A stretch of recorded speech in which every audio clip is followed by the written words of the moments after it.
Settings. Yep. Got this. Yep. Okay. How do I do it in OBS? Settings, usually in the bottom right corner.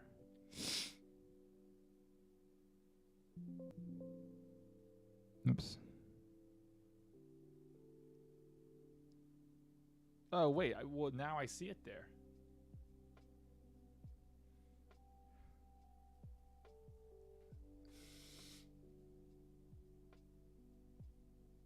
It's back up. I assume.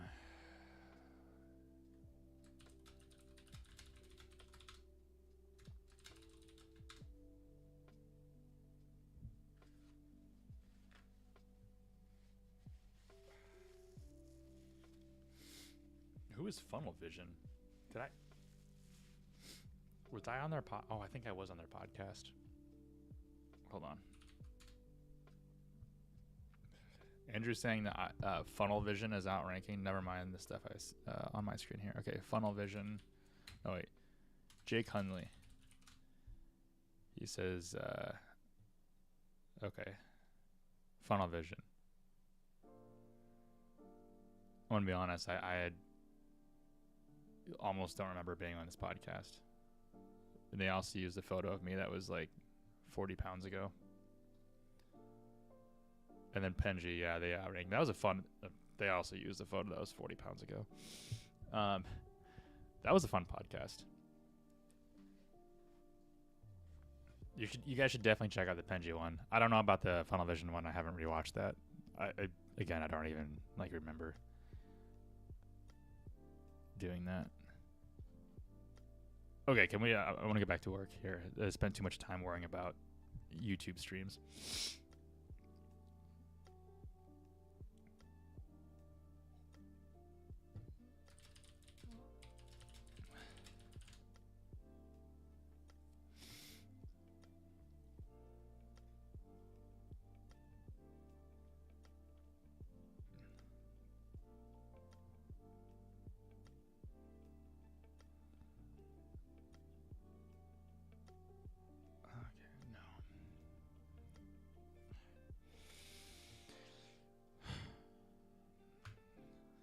Okay, so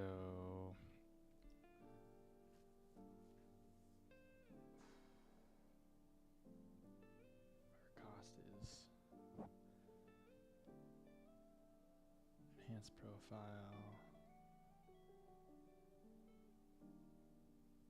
Yeah, I think we budgeted 120.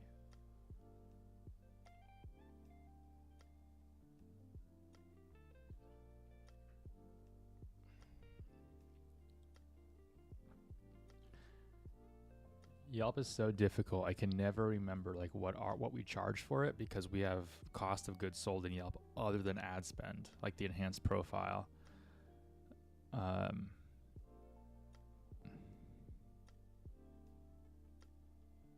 Yo, that's a good question. Yes and no. So here's the problem is I want to do sales calls. I want to record them. But the problem with doing them live is like I can do it when you only hear me.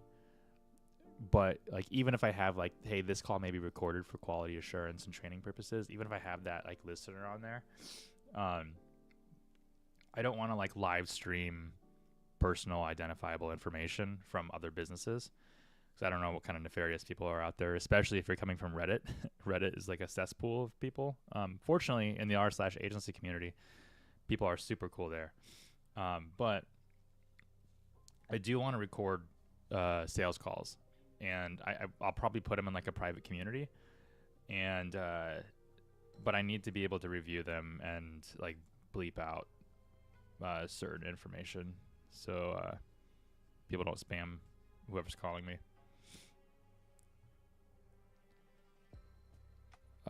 What was I doing? I was doing, okay, yep. I was looking for our Yelp pricing.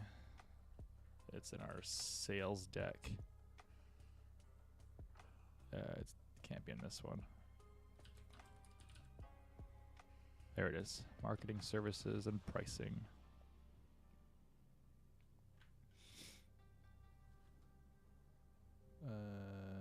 Yelp. It's sad I have to reference my own document for pricing on things.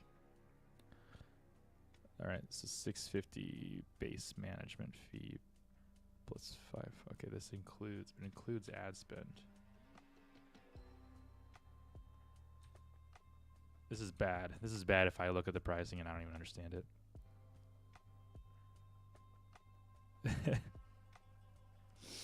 Yeah, I thought about it for a while. It'd be really good. Like, I see most of this stuff is inbound. Actually, everything is inbound. We don't do any outbound sales calls. So we don't do any prospecting or anything. Like 100% of our business growth is inbound. So like when a prospect calls me, when they like Google, like right now you can Google lawn care marketing company and we'll be number one. So that's where like the majority of our clients come from. And when I take those calls, it's like really easy for us. It's just like, yeah, these are the services that we offer. Like, you know, if they make sense for you, great. So I don't know like how helpful my sales calls will be for a lot of people, because a lot of people do outbound prospecting in which they're like trying to convince people to use them, whereas I'm not. I'm just, you know, people are calling me.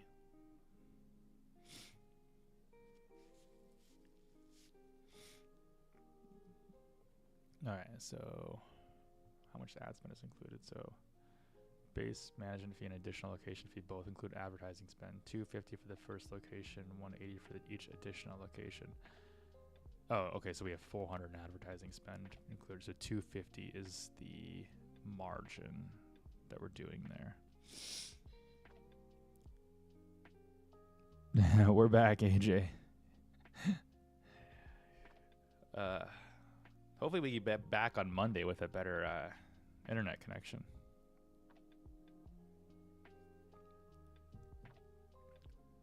I learned my lesson. I tried to stream to YouTube doing like desktop and mobile, because I guess there's like two different streaming options there. Turns out like one override the other one. So the mobile overrided the desktop, which is not what I wanted at all. And so when I noticed that, I've got my stream windows open here just to double check, because I'm like very anal retentive. But because it was showing mobile, I'm like, that's got to end. That's got to end right now.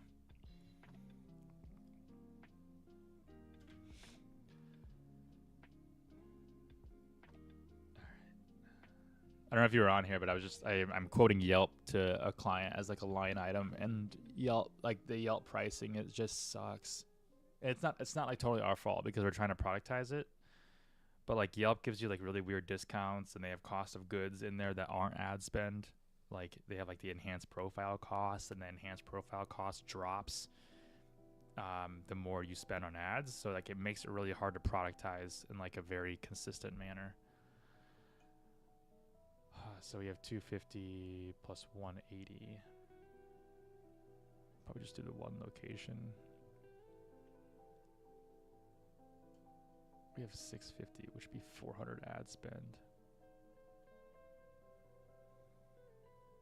So if we go back to here, if you want 630 per month, if we add 250 to that, it'd be 900. That makes sense. We'll do that. Yep. Oh, look, I already did that. 900.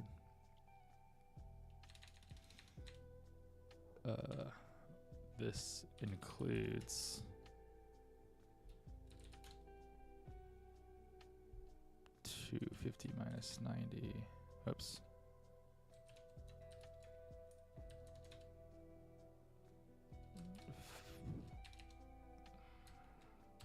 $560 Yelp ad spend.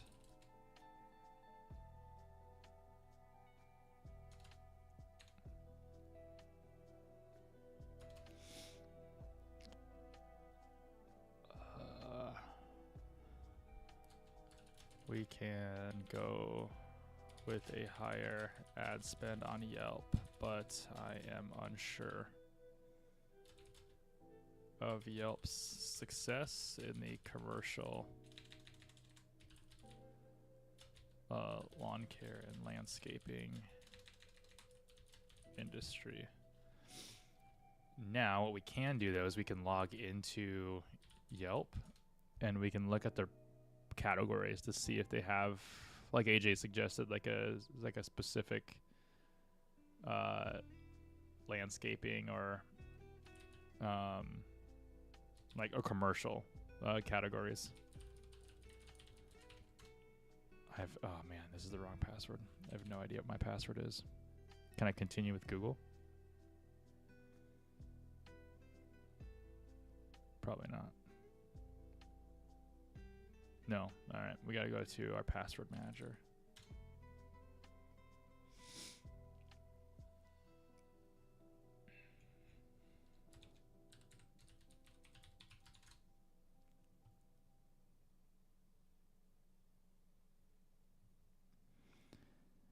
Because Yelp is wild. They have an agency partner program, and it's as easy as getting access to a business page is as easy as just emailing my rep and say, hey, we manage this business, please give us access. And then he does. It's like a relatively new platform, the whole like agency partnership thing. And so I had to tell him, like, this isn't smart. Like, wait until you guys deal with bad agencies.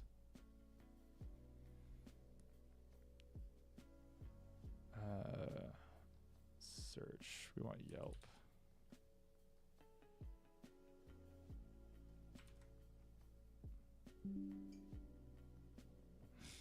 Oh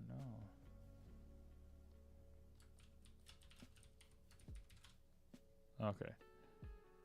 So I'm gonna switch to this client here. No, go away. This is our Yelp dashboard for one of our clients. I know you can't see a lot of it's blurred, but you get the idea. When I go to business information, and okay, just edit the category, and we can just do a search.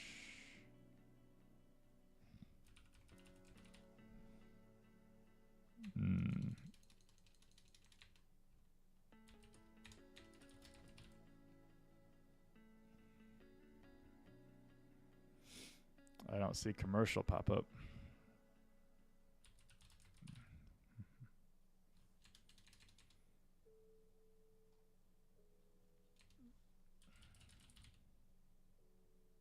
Yeah. I don't see commercial in here. So I'm not confident on Yelp for commercial services, but we have it in there with a small amount of ad spend. So if it doesn't work, we'll cancel it and we'll go to something else.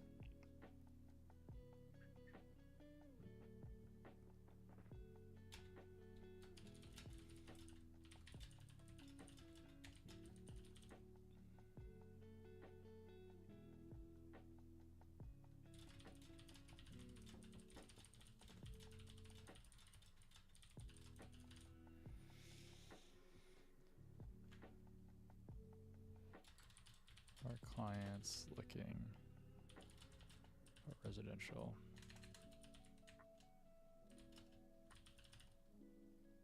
See a ton of success with Yelp.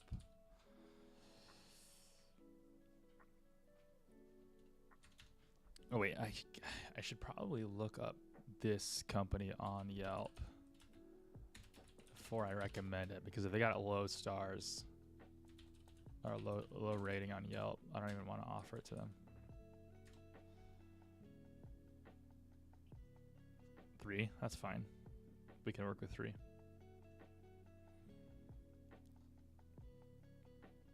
No. Cancel. Okay, so we're gonna say total budget for Yelp ads for 2026 equals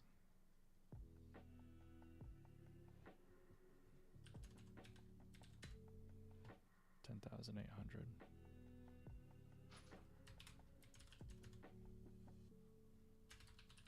Roughly. I need to put a blurb in here and say Yelp. It's also a bottom of funnel, parentheses BOFU for short. Strategy like Google Ads and SEO.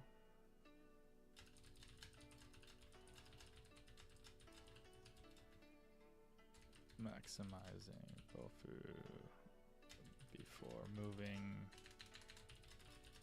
of the funnel with fewer in-market prospects. Okay, so just to explain kind of how we do marketing at Evergrow is the way that I pitch it is we always start from the bottom of the funnel and move our way up. So like bottom of the funnel, you have people who are high intent in market.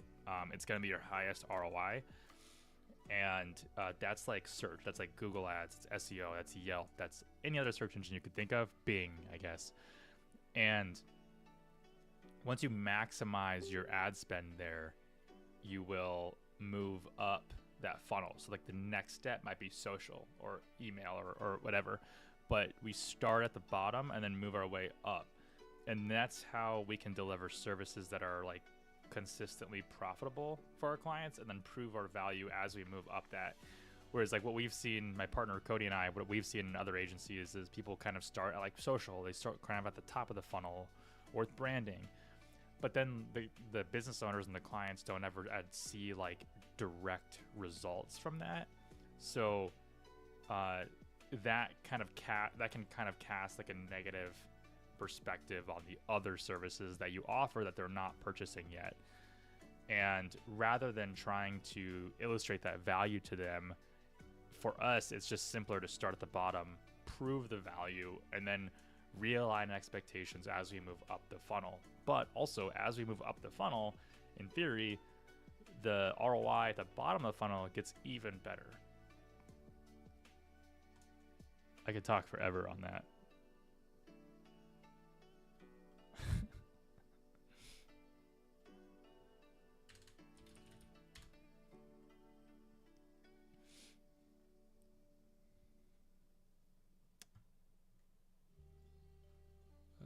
Okay. So Yelp, and then we're gonna move on to, and the third thing is I'm gonna say Nextdoor ads. I'm not supposed to talk about Nextdoor because it's our little secret.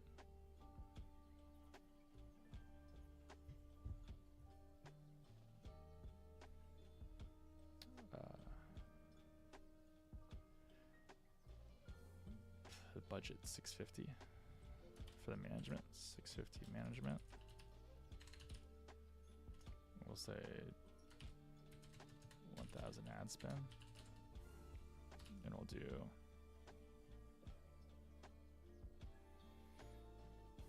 I need to put a average cost per lead for Yelp, just like I did with Google earlier. Let's say average cost per lead on Yelp is around. Wait, I literally have data for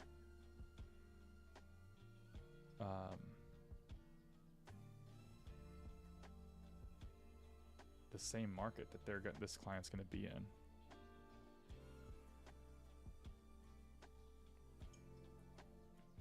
Average cost per lead was just under $84, so it's like right in line with Google Ads.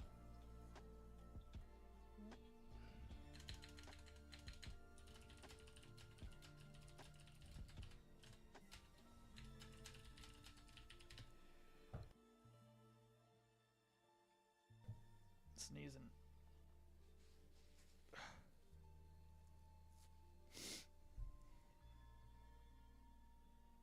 It's right around $80 as well.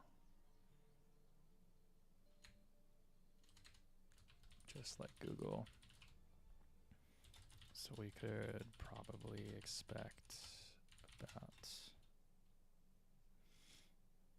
wait, this should be like 7, right? 7 leads? 560 divided by 80. Yeah.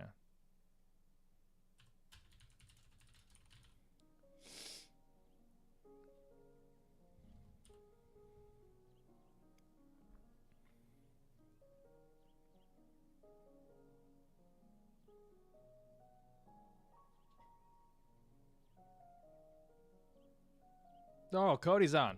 I didn't even see. What's up, man? AJ's excited to see you.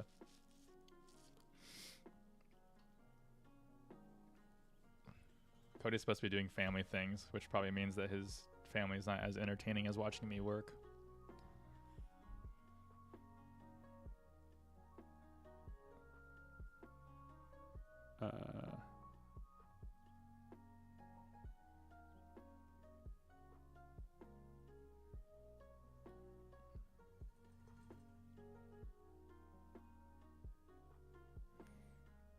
Andrew, why are you in an ass freezer?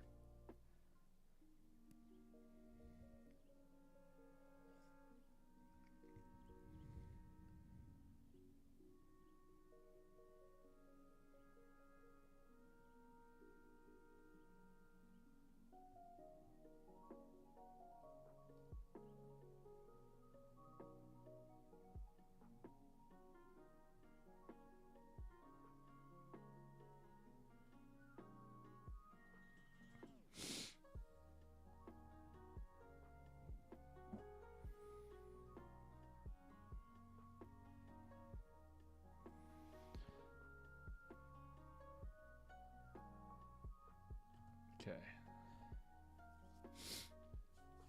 Cody, I'm quoting that the guy from the nice area of Twin Cities, and this email is going to be super long.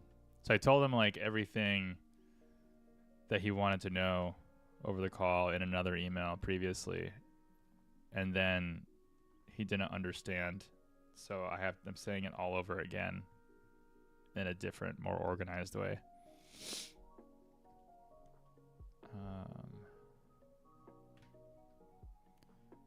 So I don't want to highlight this.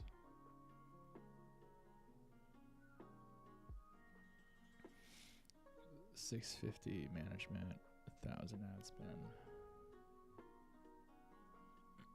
What's the ad spend markup on that?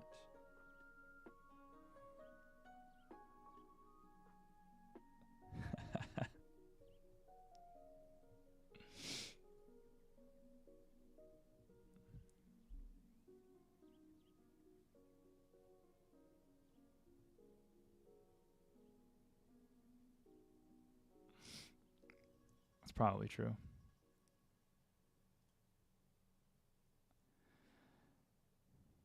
I gotta figure out what's going on with my on-stream chat. It's like frozen. I'm responding to things and you guys have no idea what I'm talking about.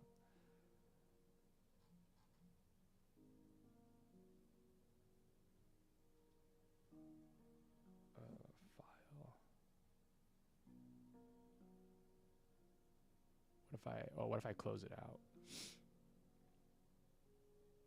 and I reopen it?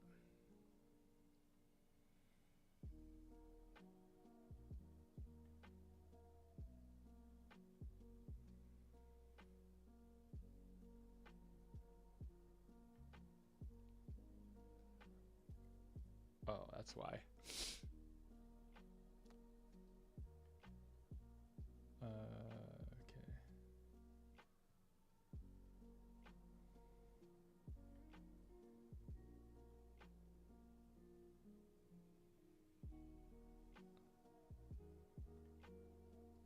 There we go. Now we should be good.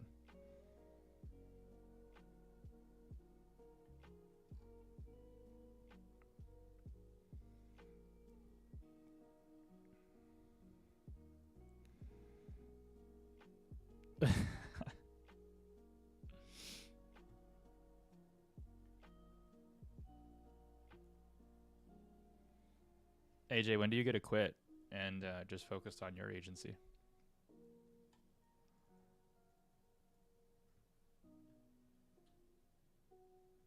AJ, sorry, Andrew.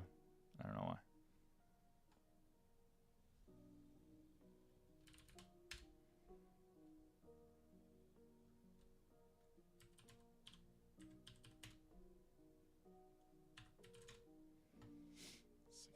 $61.76.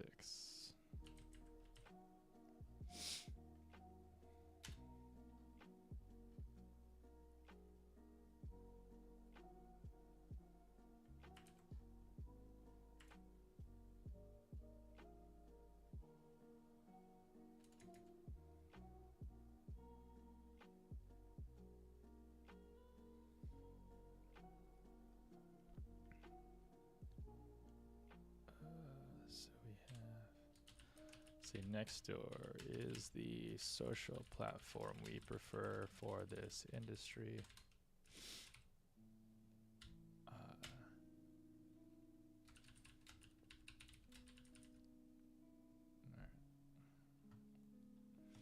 I gotta see what kind of leads we're getting on this social platform that I shall not name. In the same exact market that I'm quoting for. Whoops. Why did that not go to the... Oh.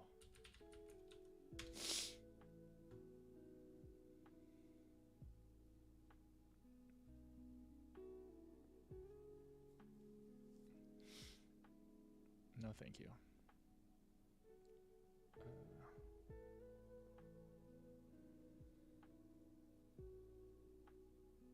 Okay, all of August. Just 4 leads from lead generation at $265.32 spent. Divided by 4, so $66 a lead, which is cheaper than Google, which is nice. But we don't have the conversion pixel set up, so we have to go to Google Analytics to see how many conversions we're getting based off of the UTM source and medium on the ad campaign that isn't lead forms.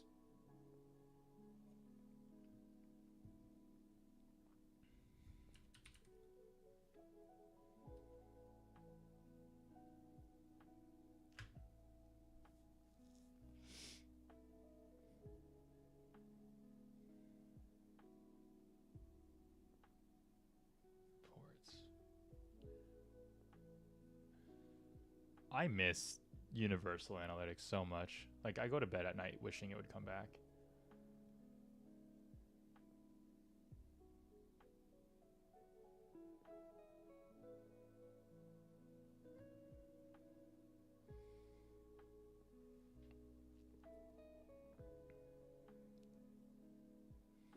Andrew, your My Flakes makes awesome cakes. I see you post them. I want to figure out how to order them from Tennessee.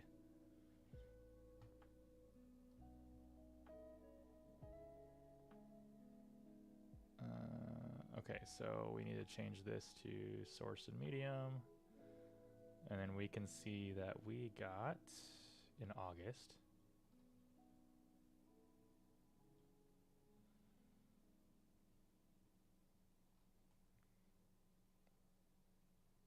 Three conversions from our super secret social media platform we're advertising on.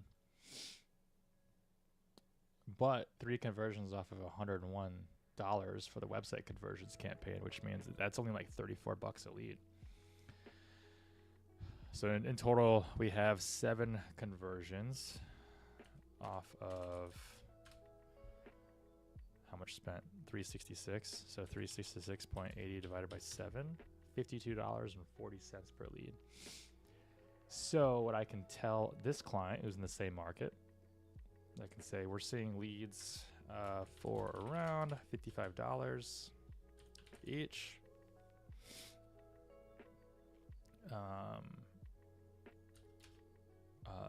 Those definitely aren't as cheap as Facebook, but they appear to be much more qualified and in market.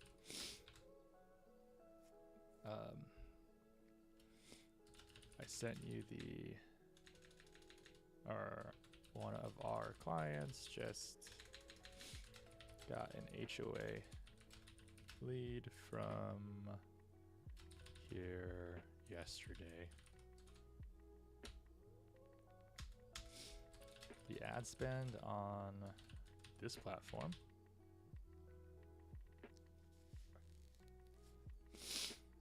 can be as high as we need it to be, but $1,000 per month is a good baseline. Total budget for store ads on for 2026 equals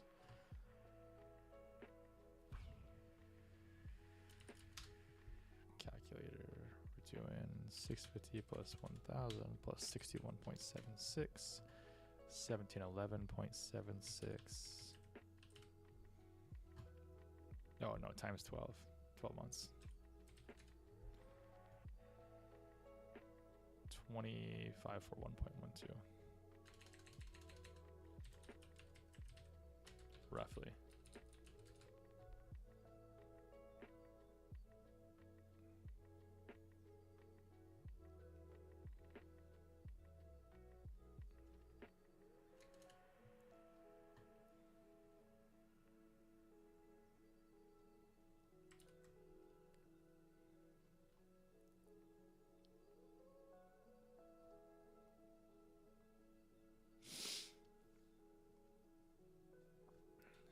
Okay, the next thing he wanted, I gotta refresh this because things are getting cut off.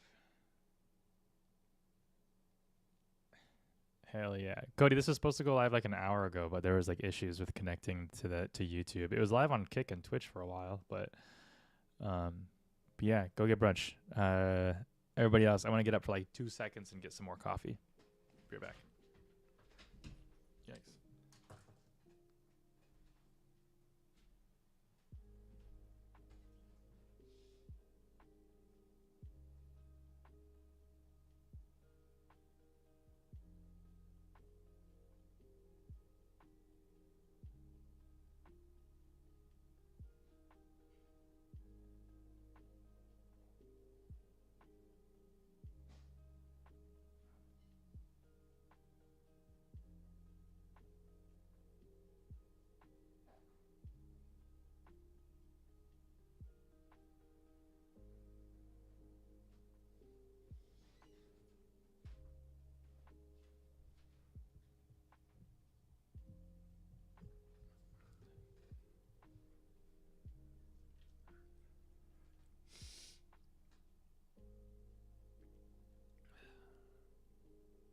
Refrigerated truck.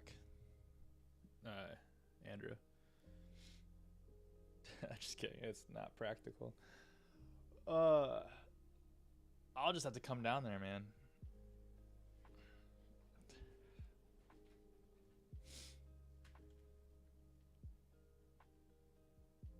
I'm not that far from you. West State is below me. Hold on. I'm in Illinois. I'm so bad at geography. I mean, like, Kentucky is below me, but it's like the bottom of the chicken leg.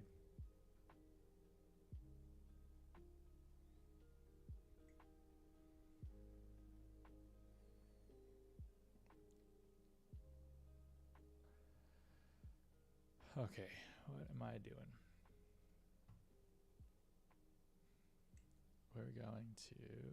We're reloading this email. I've officially spent an hour and a half on this email this morning.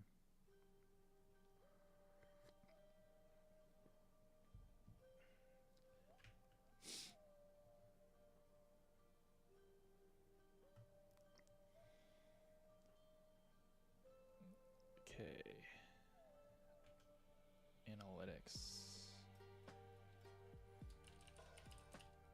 Wait, what did he want? Analytics, scorecards, so the team can clearly understand the cost, play tactic, etc. Yeah, analytics.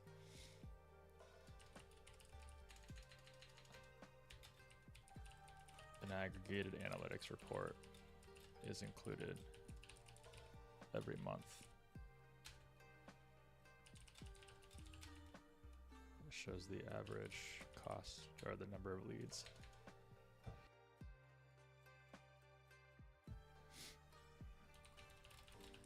Shows the number of leads from each platform, average cost per lead for each platform. Other important metrics are included that help us determine whether we need to increase or throttle ad spend.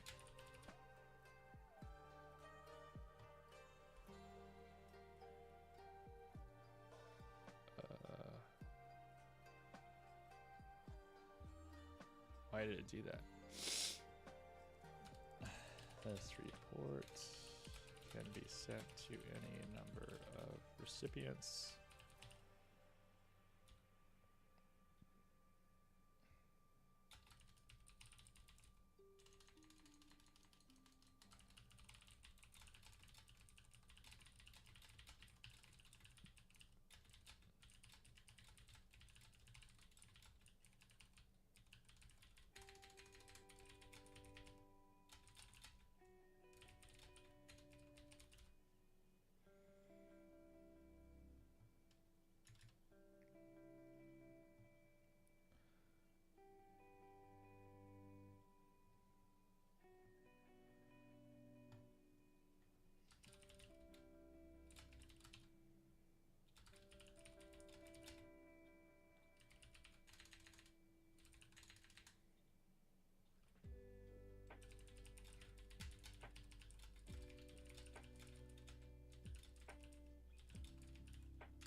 All right.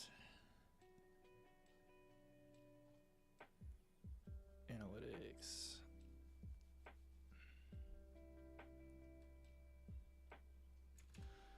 I would say total 2026 proposed budget for the company number 1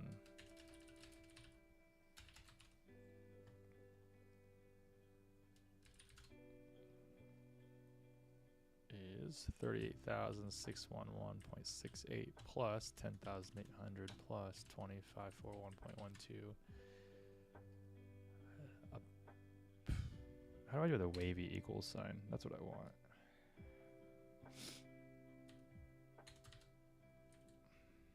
$70,000.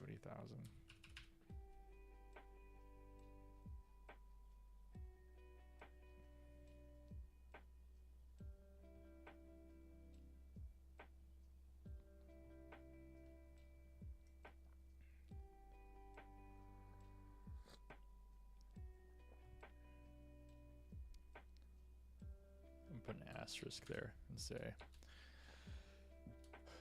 this is if we are maxing out the complete bottom of the funnel approach. We don't have to do that, but maximizing spend at the bottom of the funnel is possible as we move towards the top.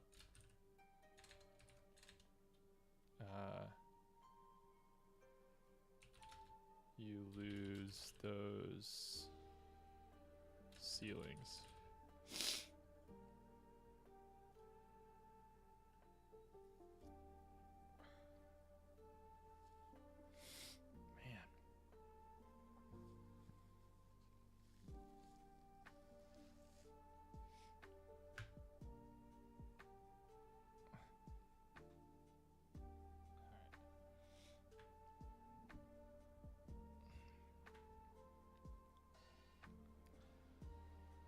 Gonna be highlighted.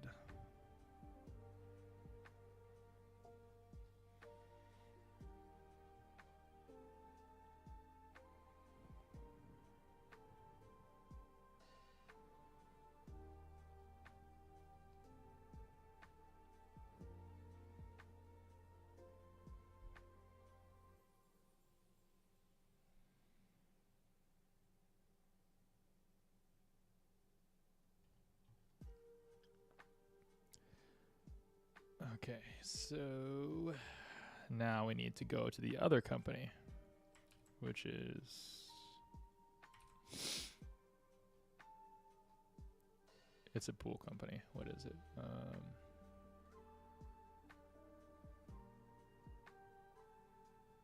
This is my notes in HubSpot. When I had the sales call with them, I was writing notes. So, what is the name of the other? I wrote it in here. Oh, there it is.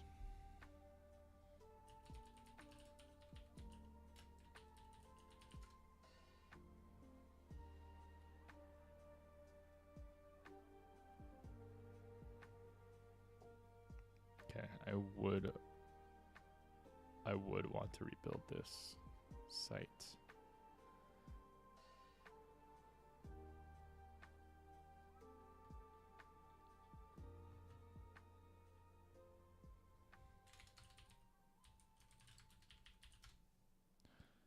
Now we're just going to copy everything we...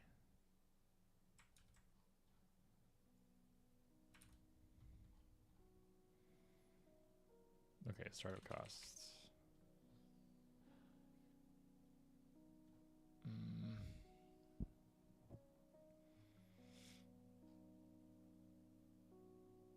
This would just be $4,000 to rebuild this site.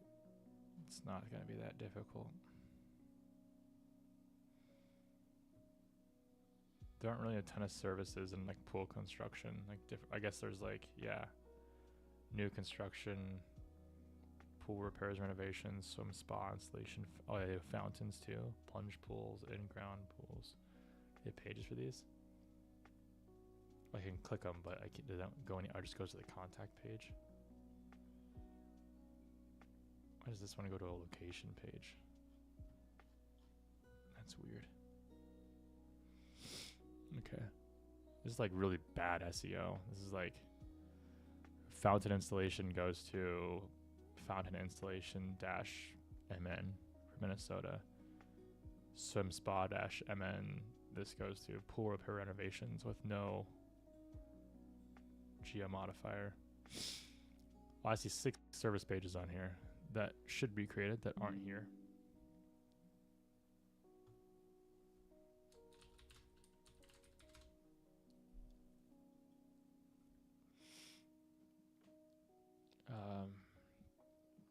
So really, it's not just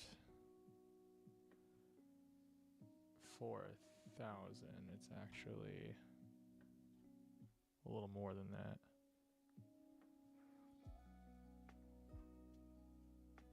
It is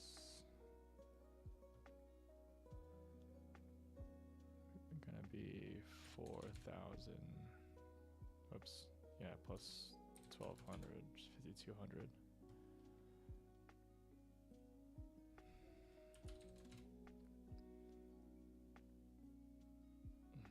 30 to 45 days. This website is built on WordPress, and it's using Elementor, which is a theme we can use. However, unlike the other company, the site structure isn't quite there, and additional pages need to be built out.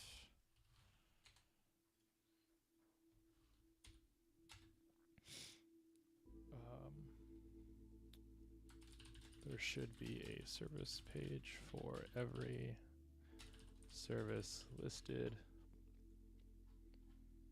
So at the bottom of the home page.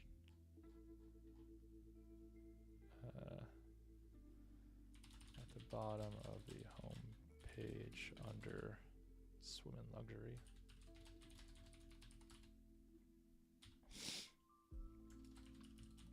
So additionally, although it's built on Elementor, it would make the most seamless sense to also have this built using the same visual builder as the other company.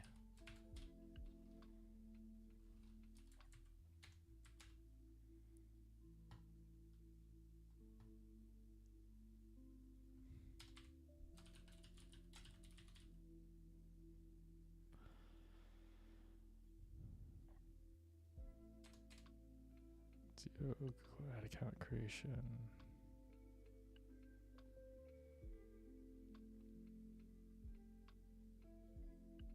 Oh man, I gotta sneeze. Okay.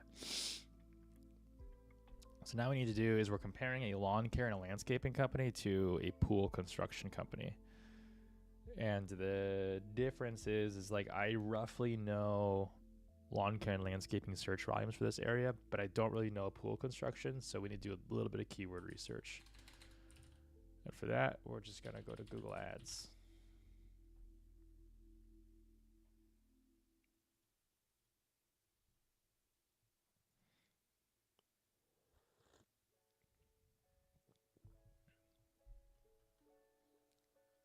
We're gonna pick a random account, but not totally random.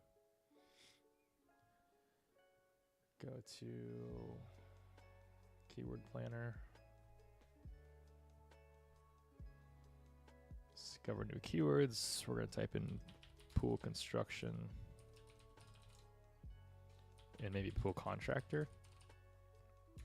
They don't do any pool maintenance, so we gotta kind of avoid that too. All right. Okay, so it looks like they peak in June and July, which makes sense.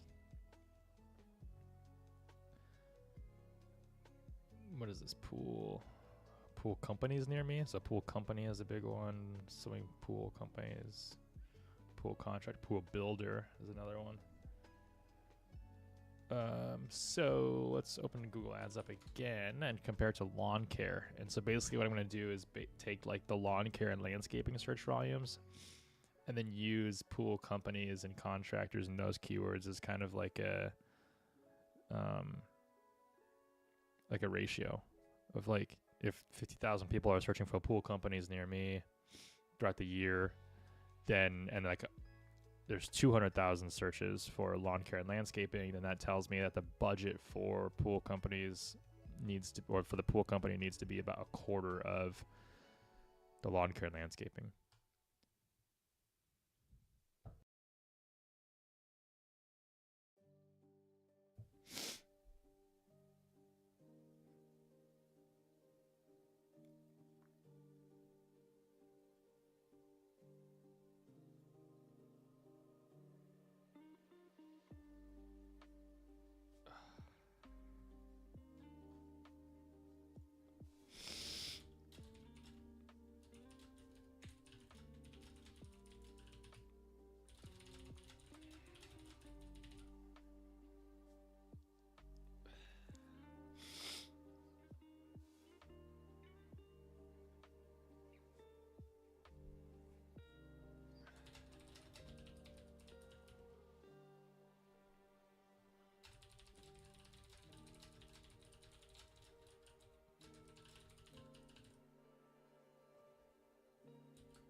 Okay, so let's go back.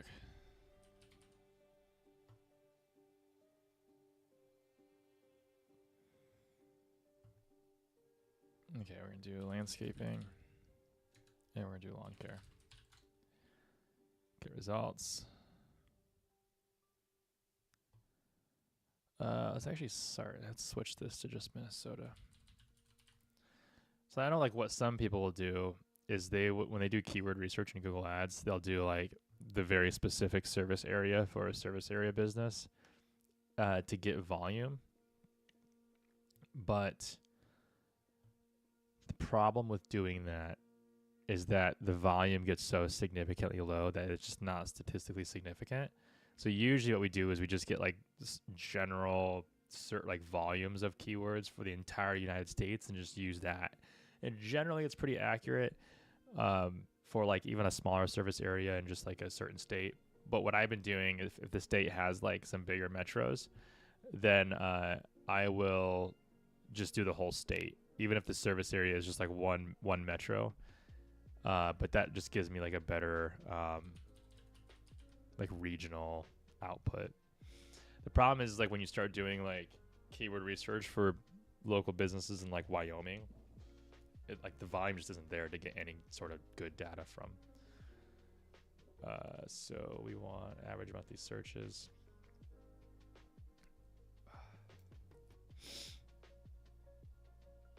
Okay.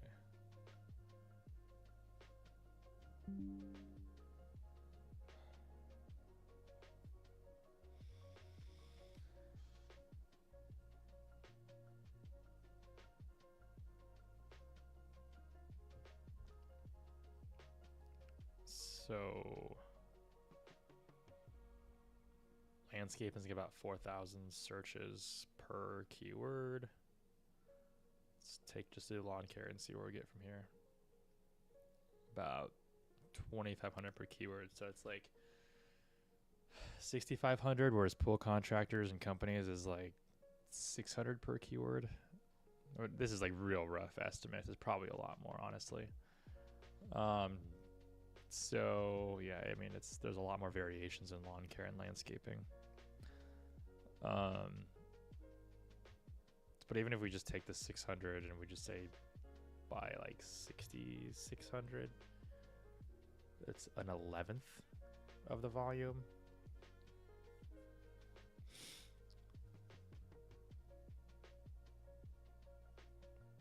I mean, we can go. We probably don't want to quote an 11th of because like the projects for pool contracting are like way more profitable and valuable, and you can spend a lot more per lead, and still be really profitable. So if I quoted like for Google Ads and our management fee, if I quoted, what was the annual budget? About 40,000. Or in other words, like 3,000 a month.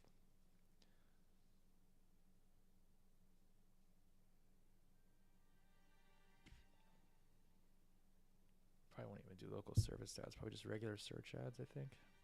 So let's start with that.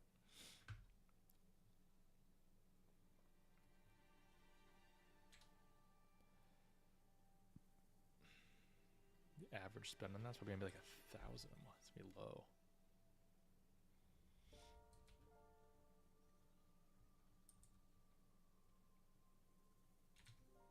Do 1,000 per month,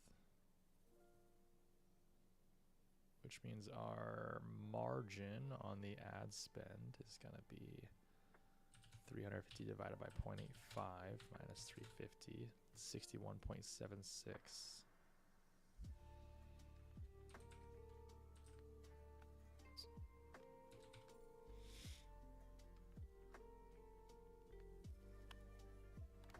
Not doing local service ads.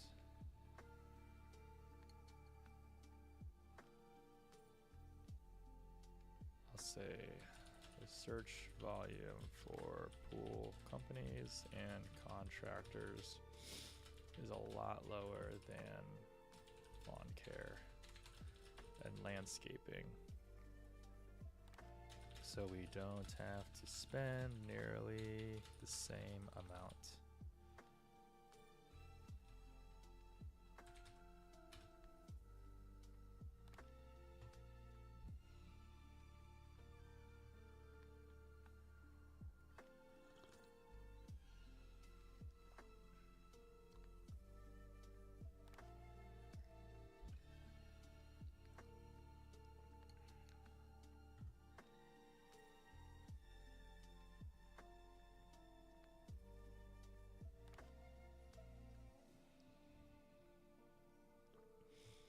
Okay, so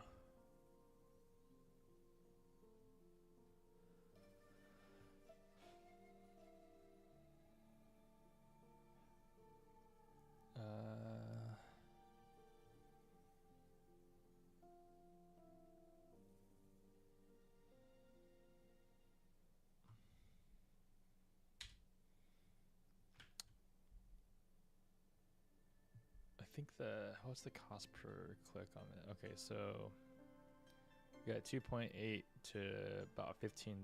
It's about the same. So it's roughly the same cost per click. I'll just say I don't have a ton of data on pool contractors, pool contractor costs per lead, but the costs per click are roughly the same as lawn care and landscaping, which means I don't doubt we can get Google leads for $100 or less. $1,000 monthly ad spend would average about 10 leads per month for pool contractors.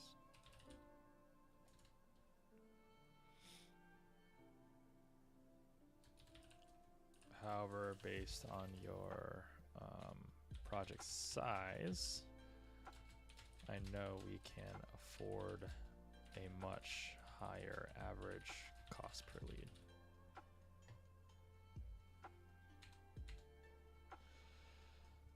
What was his goal? Always gotta every time I say something in the email, I always have to reference like what his goal is. So like I say my thing and I bring it to his thing. I say my thing and I bring it to his thing. He said he wants 5 to 10 pools or 500K to 1 million in revenue. So then I got to bring it to his thing and I can say like I think we can get pool leads for $100 on Google. So if you have $1,000 monthly ad spend, and this isn't even including SEO, but if you have $1,000 monthly ad spend, we can roughly get 10 leads per month. You have to have a 10% close rate to get 1 lead per month. And if you only want 5 to 10 pools, you need less than one sale per month off the 10 leads per month.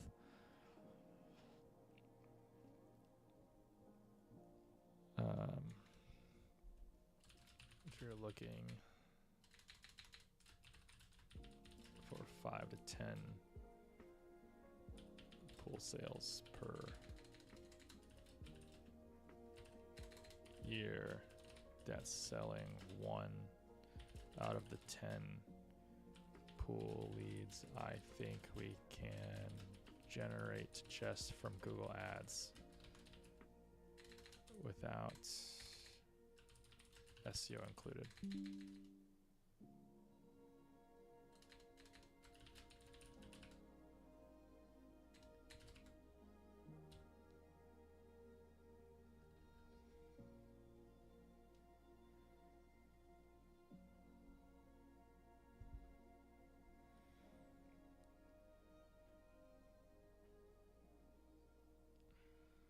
Does Yelp have a pool option?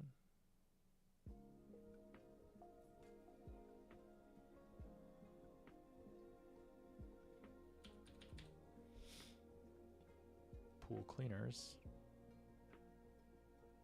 pool and hot tub services.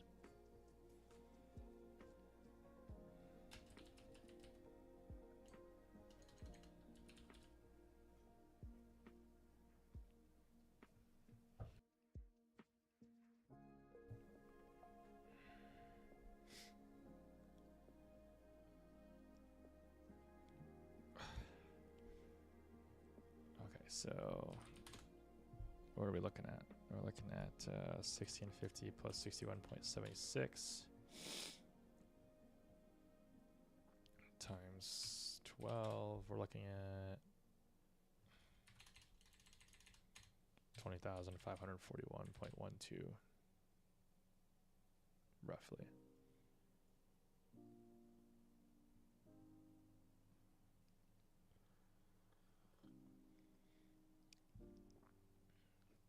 Yelp, I'd probably do the minimum. I'd probably do $650 per month, which includes $400 in Yelp ad spend.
$250 for the first location, $180 for each additional location.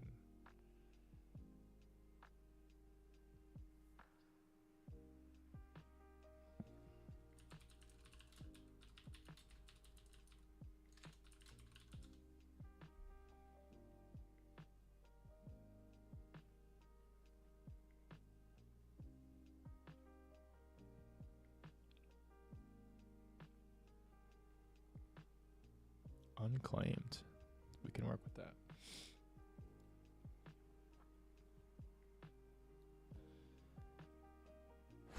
Okay. So 400.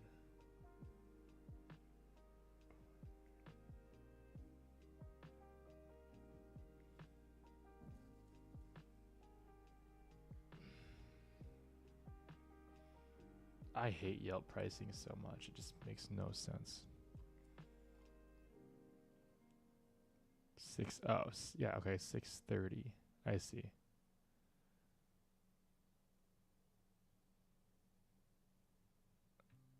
Oh.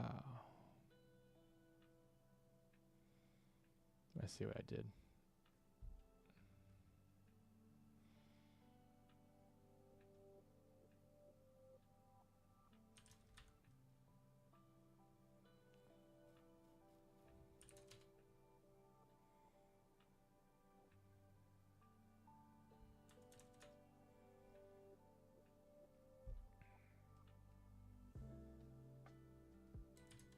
Oh wait, okay, so it's 650.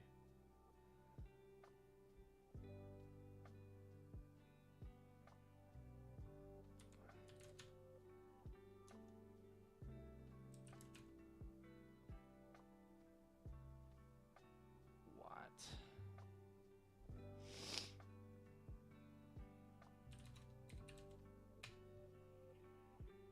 790 is I think what it should be. Alright, so this should come out to normal. I actually need to go here, change this to 790.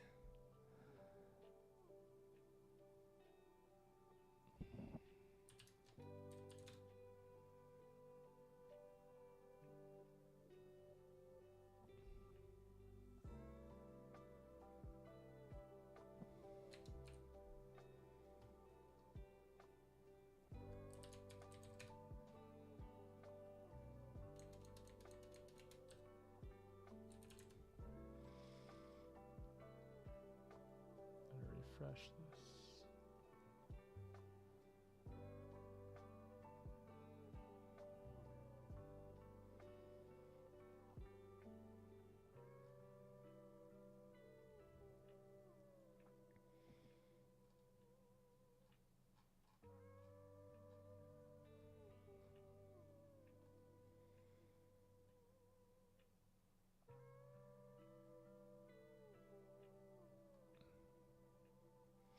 I'm like in the home stretch of this email and I can just be done with it and move on to the next thing.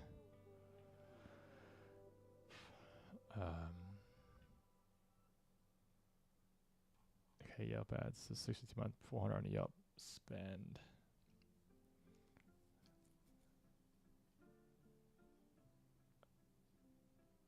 Let's see. Again.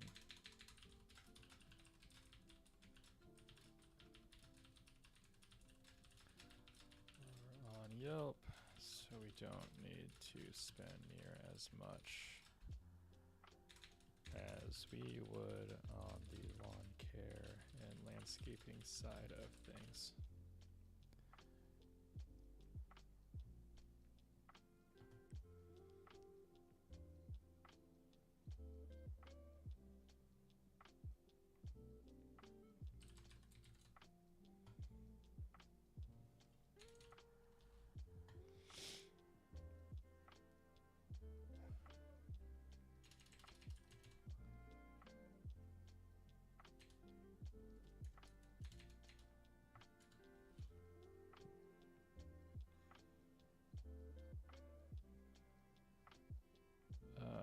We haven't tested.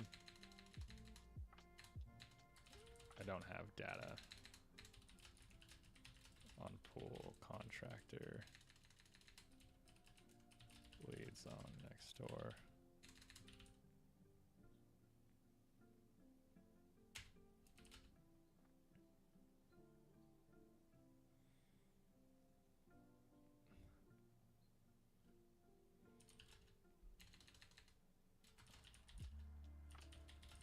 Do you put 500 in ad spend towards this per month?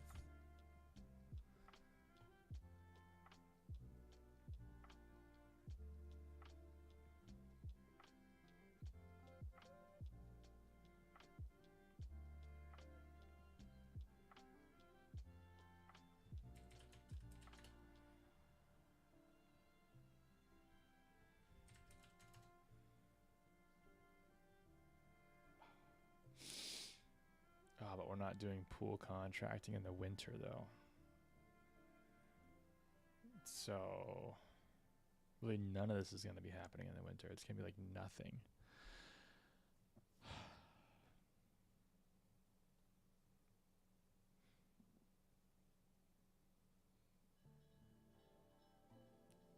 So you can like cut it down by like a third. I mean, you've got to go hard the first half of the month for pools. You're not going to be getting pool sales in December.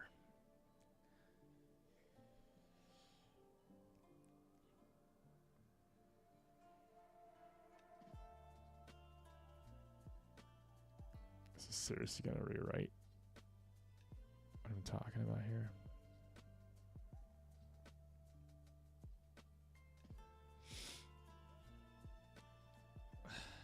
I'll say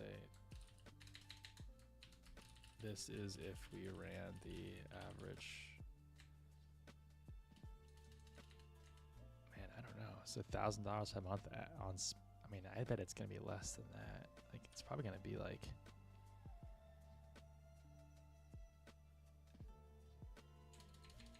$500 per month, honestly, because you're gonna have months that are zero.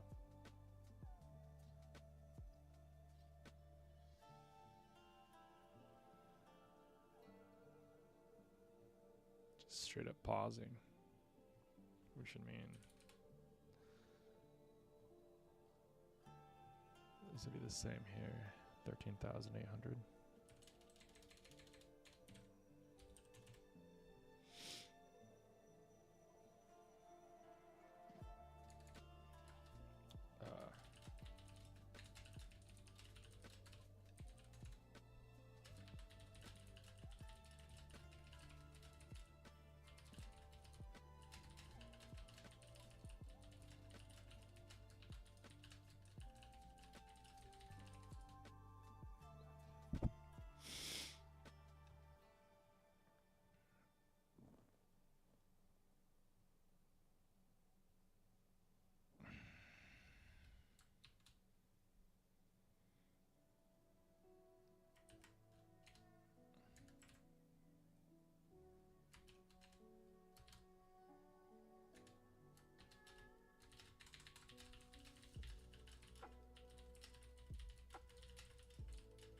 For the half of the year.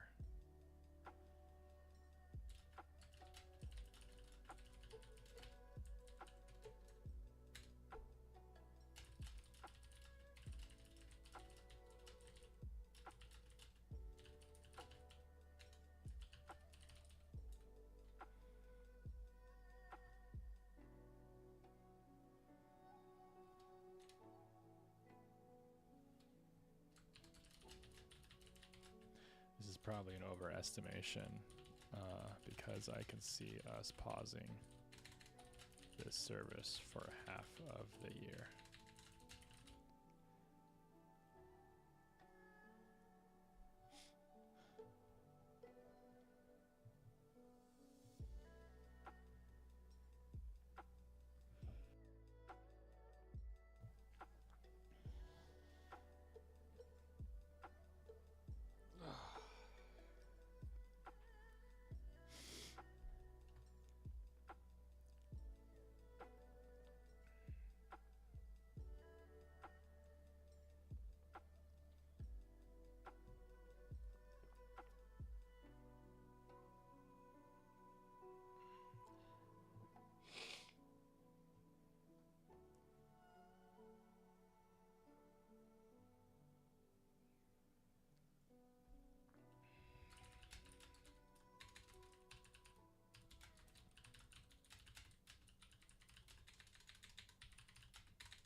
separate report.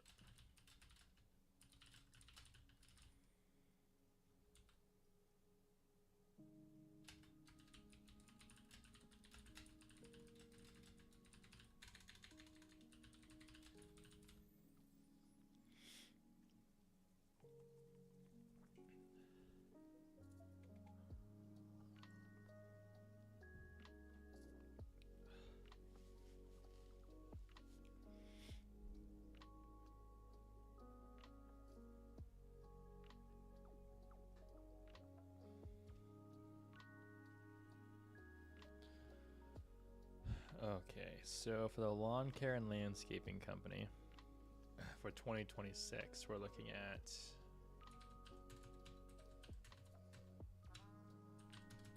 a $35,000 400 budget.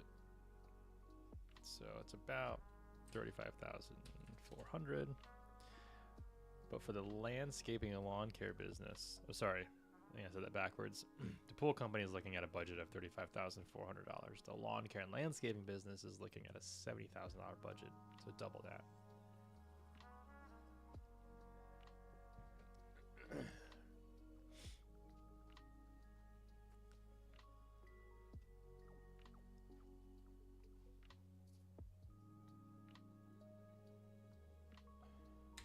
Okay.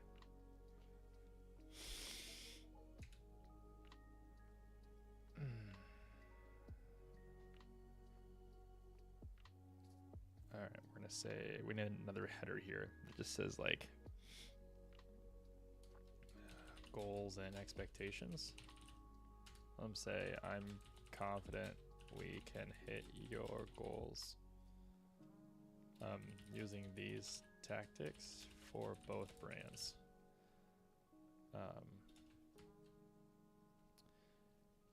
However, things will fluctuate from month to month based on seasonal demands for both companies.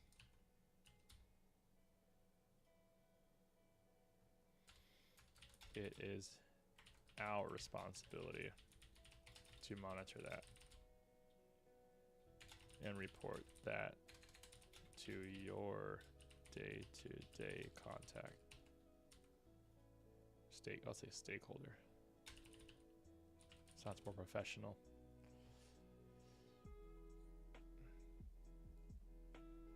Goals and expectations. We're gonna make this huge.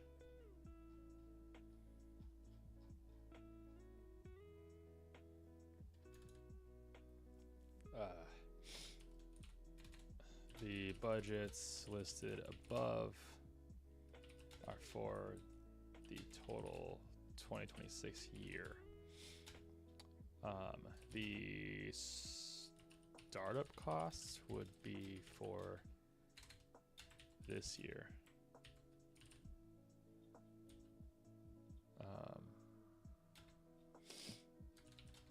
For monthly costs during the remainder of this year. Factor in when you plan to start with us and the onboarding. Then take the total amounts for 2026, divide by 12, and multiply by the remaining months in the year. If you started with us September 1st, we'd be looking at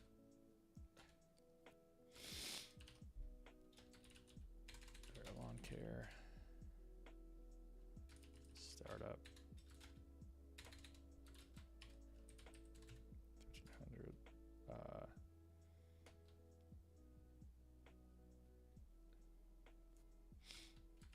monthly spend.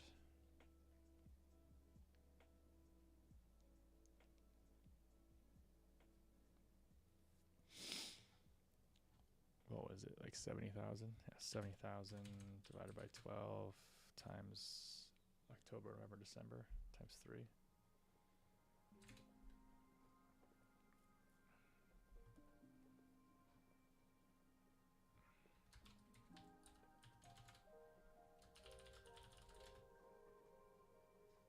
Oh, that's not right. Yeah, it would be.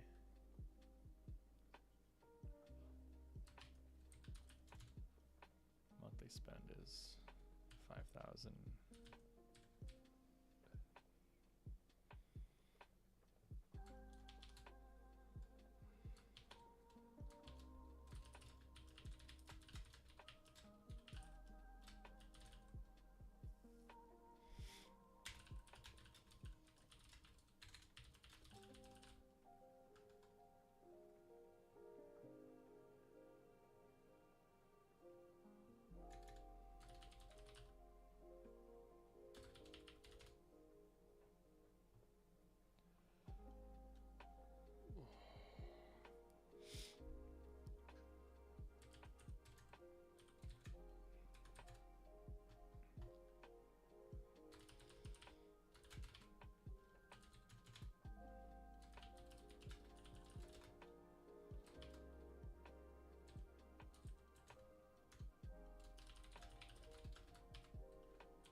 Okay, so I think I'm finally done with this email. There's just one piece I got included. It won't take very long. So basically, I went through and I gave him a total annual budget for both of his companies next year based on data that we have. And then the biggest thing he said was I can't remember what the biggest thing he said was. Oh, at the very end, he said, I'm happy to have a follow-up call if that is easier. At the very beginning of this, I'm going to say, I started off with, I said, hey, no worries. I wasn't sure how in depth you wanted me to be. I think a follow-up call would be great to clarify anything listed here. And I'm mentioning that, I'm going to highlight that too. I'm mentioning that because he, when I was talking to him the other day, he said that there was another agency he was going to be talking to on Monday. He's already talked to 8 of them. And I would prefer to be the last agency he talks to. So if he wants to do a follow-up call, I would love to do a follow-up call after Monday to be the last agency he talks to. So I want to put that in there just in case, he does read this and it's a lot and he wants to just talk to me. So I will also put in here and say warning.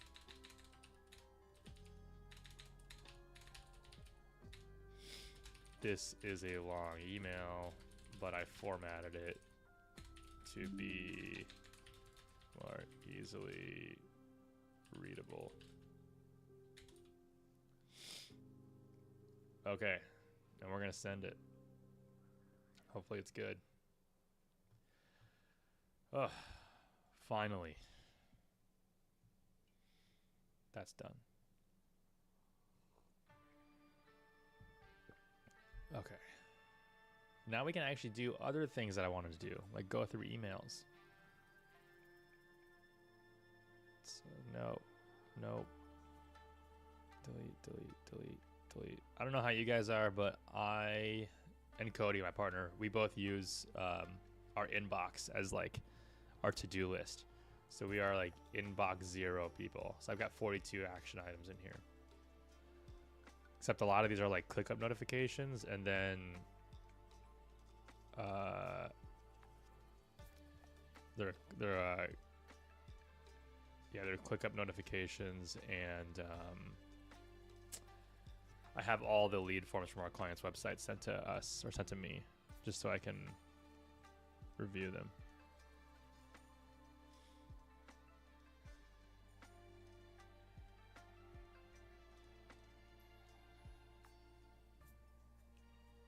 Okay.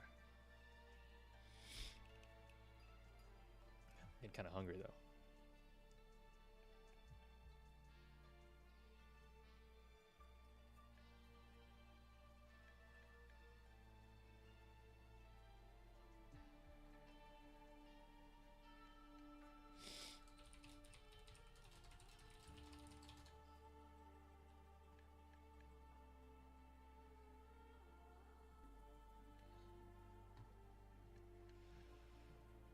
Okay, so this client says, this client was asking me what he can do more for his SEO. He's not doing SEO with us. We're just doing website hosting right now. He's been getting a lot more reviews on his own because I told him to. That would really help. Now he's asking me what more he can do for SEO, and I suggested, well, aside from making additional content and getting more reviews, you should get links from local places like Chamber of Commerce, or like sponsor, youth sports and stuff like that. Get like locally known digitally there. So he says, what do you mean by getting links from local places? And what's the best way we can showcase the Google reviews on our website? I'd like for there to be a picture of the amount of reviews with a Google sign with the verbiage 100 plus 5-star Google reviews and counting.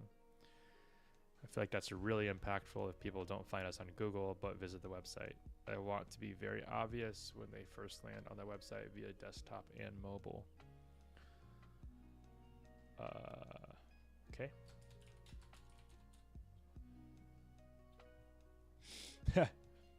Yeah, I did.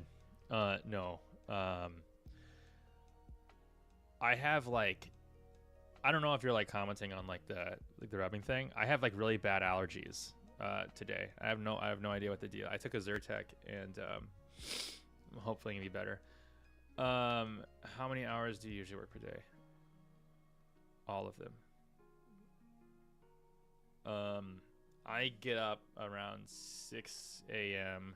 Probably toss and turn for a while, and then I'm probably like in my seat here at like 7, and I work straight through until my wife gets home from work, so probably around like 5 p.m. And then like sometimes I'll go to like 6 or 7, just depending on what I'm working on. But in the early days of the agency, so like when we were doing like maybe like 100,000 in revenue, like it was just me and my partner. I mean, it was like 16 hours a day. I'd wake up, I'd do the whole thing, and then I'd go to bed. Granted, I had a full-time job at the time too, so like I was really just working in general all day, and it was a little difficult on our relationship too, mine and my girlfriend's my wife, and but then like once we started building the systems out and hiring our team, I still work a lot. Like our team handles a lot of the day-to-day client stuff. Not now, obviously I am right now, but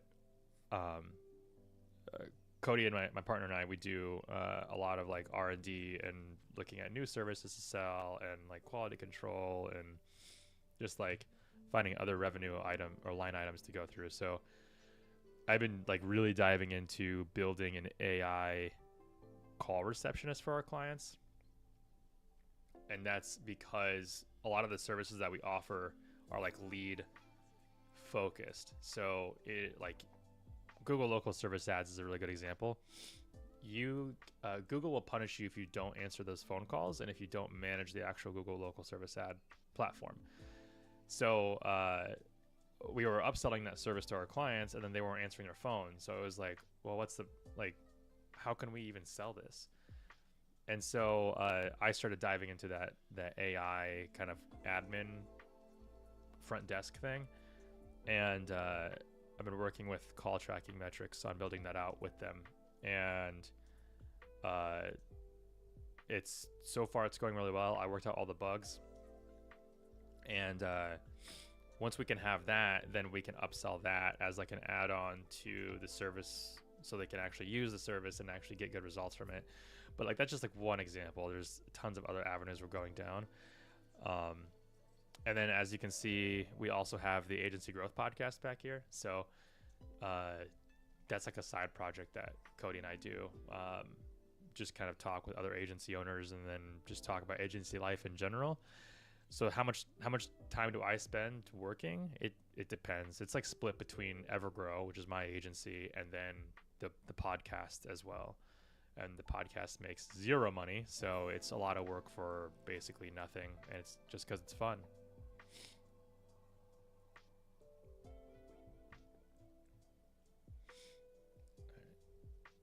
Hey Ryan, let's see. What do you mean by getting links from local places? Well,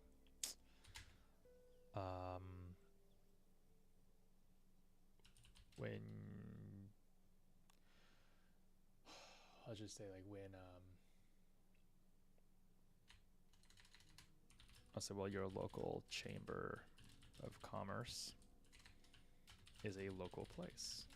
So when you sign up for that, they link to your website on their website. Another example is a press release in a local newspaper.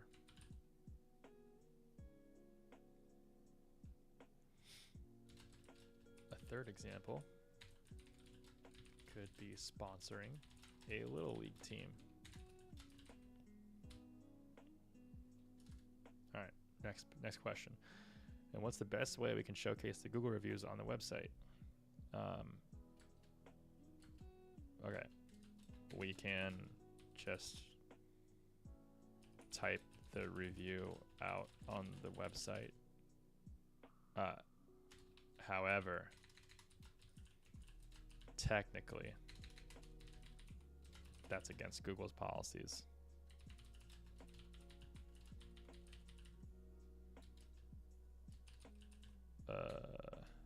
Actually, it's not. It's against their policies if you put review schema on a review that is original from Google.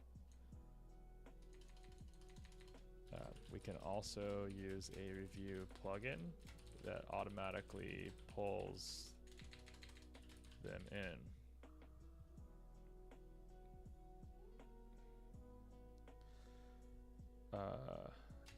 As a feed. However, these plugins are usually static and don't auto update unless you pay for them. Like $5 a month, I think.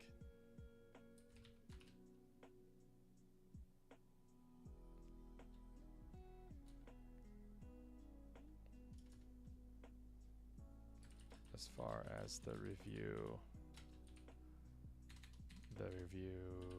quantity text, that's just something we can add.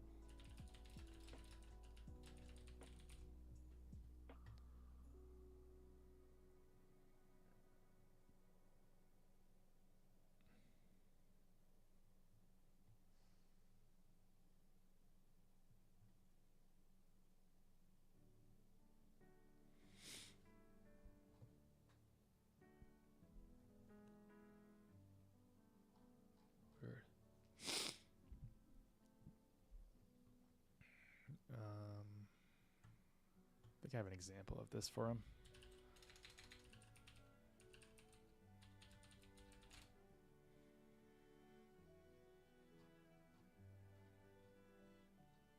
I do. I'll say scroll down the home page of this website to see an example of the review plugin. Okay, so I'll send this email, and the first thing I do is I file it over. So like these are my emails here. I have on the left side, these are folders of all of our clients. I'll take this email and I'll file it in his folder, so it can be referenced easier later on. And now it's out. Now my inbox is 1 of 31. So now it's 1 of 30. Wait, what was that? Oh, nothing important.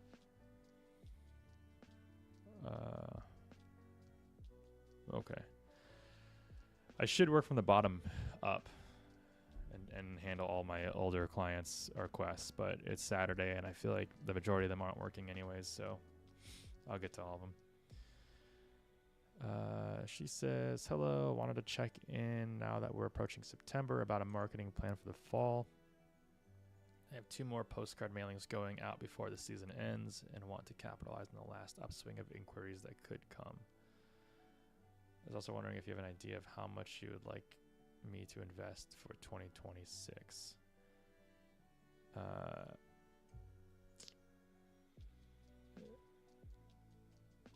Hey, Hans, thanks for the sub on YouTube. Appreciate it. My notifications aren't popping up, so this is just coming through my email. I don't know what the deal is.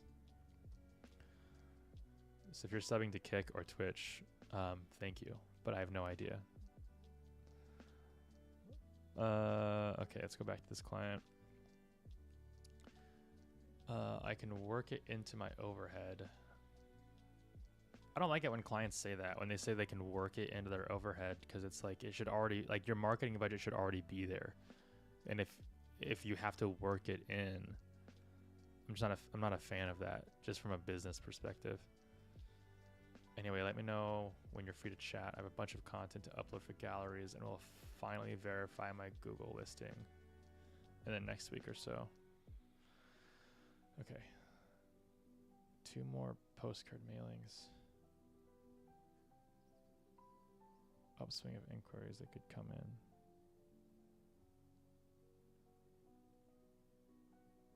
Well,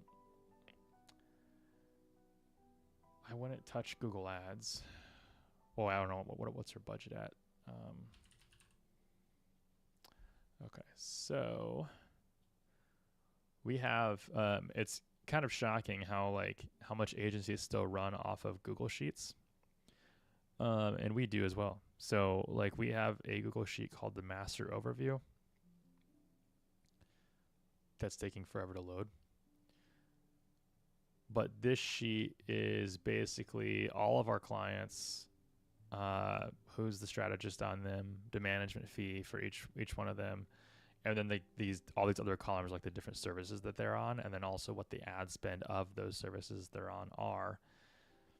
Over here we have like, are they on auto pay? Is their current month paid? Should the ads be on or off? So if their current month's not paid, then their ad should be off. And then performance notes and internal notes. So I'm checking this sheet right now because I'm wondering what this client that I'm responding to an email on like what their ad spend is. And so I could just look in Google Ads, but I could also pull up this probably a little bit faster. So it looks like they're spending $750 in Google Ad spend. So now I will pull open their Google Ads, because like that's the plan. That sheet tells me what they plan to spend every single month. However, last month we were in July, this is August, and we're heading into September. And as a landscape designer, you're going to have seasonal peaks that are going to, shift up and down. And so she's anticipating this, like last swing. Whoa, look at that. We got a subscriber. It actually came through. It just took forever. That's Hans. I called it earlier. Thank you, Hans. So what I'm looking at is saying like, okay, we're budgeting $750 a month, but heading into September, based on the trend from July and August, is that going to go down? Can we throttle the ad spend on Google Ads, or do we need to increase it? And then if we throttle it, can we put that money somewhere else? Like, I guess in another example would be like Facebook ads. Can we push ads out? So like if the search demand isn't there. So I'm going to go to their Google Ads account. And in July, they had a cost per conversion of $184, which is high for us. So I mentioned our entire agency is like pretty much run on Google Sheets, which it kind of is. We have another sheet called the Master Tracker. What the Master Tracker does is it tells us um, the same thing: Google Ads accounts, the status of the ads, the monthly budget, spend, conversions, what they should be at for spend, if they're underspending, and like what 5% underspend looks like for budgeting purposes. Their daily budget, and then their cost per acquisition or cost per lead, depending on how who you are. And then there's budget status and the cost per lead status. So the budget status tells us if they're overspending, if they're good, or if they're underspending, and then the cost per lead status tells us if they're good or high. Good is under $100. High is over $100. So based on this, we can see that based on their ad account, we can see that $184 per lead is actually high generally. For the services they offer in the market they offer, $184 is actually relatively pretty good.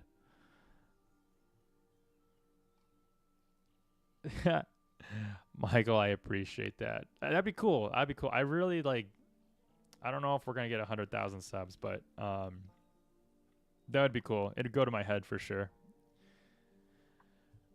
This is my first time doing this, so I don't know what people want to see or hear. This is, so maybe if I just walk through the things that I'm doing, people find it fun. But I appreciate it. I appreciate that, man. That's good. Okay.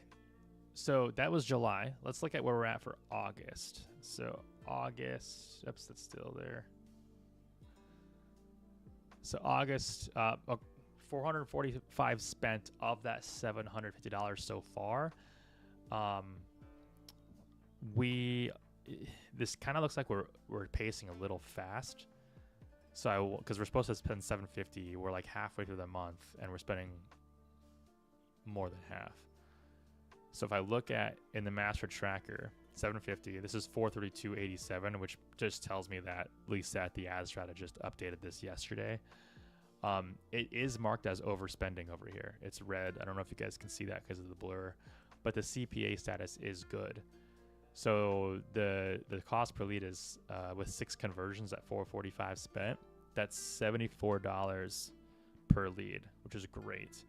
So we've seen like an upward trajectory from July to August, which means I'm probably not going to advise her to taper the ad spend down. Now there's another metric we can look in here though, and it's called we have to go to campaigns.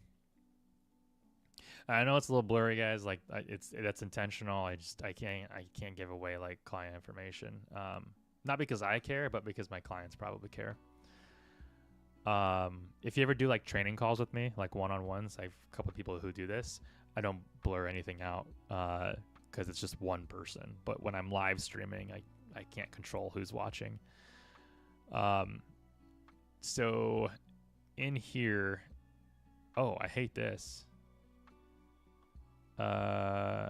This shows the display network is active on this. I'm not a fan of that, but it's getting conversions, so I'm not gonna complain about it too much.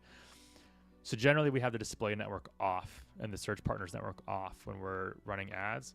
The only time we turn that on is if like the ads aren't delivering. If the ads aren't delivering, then we kind of open the floodgates, but then we tend to bring it back once they start spending.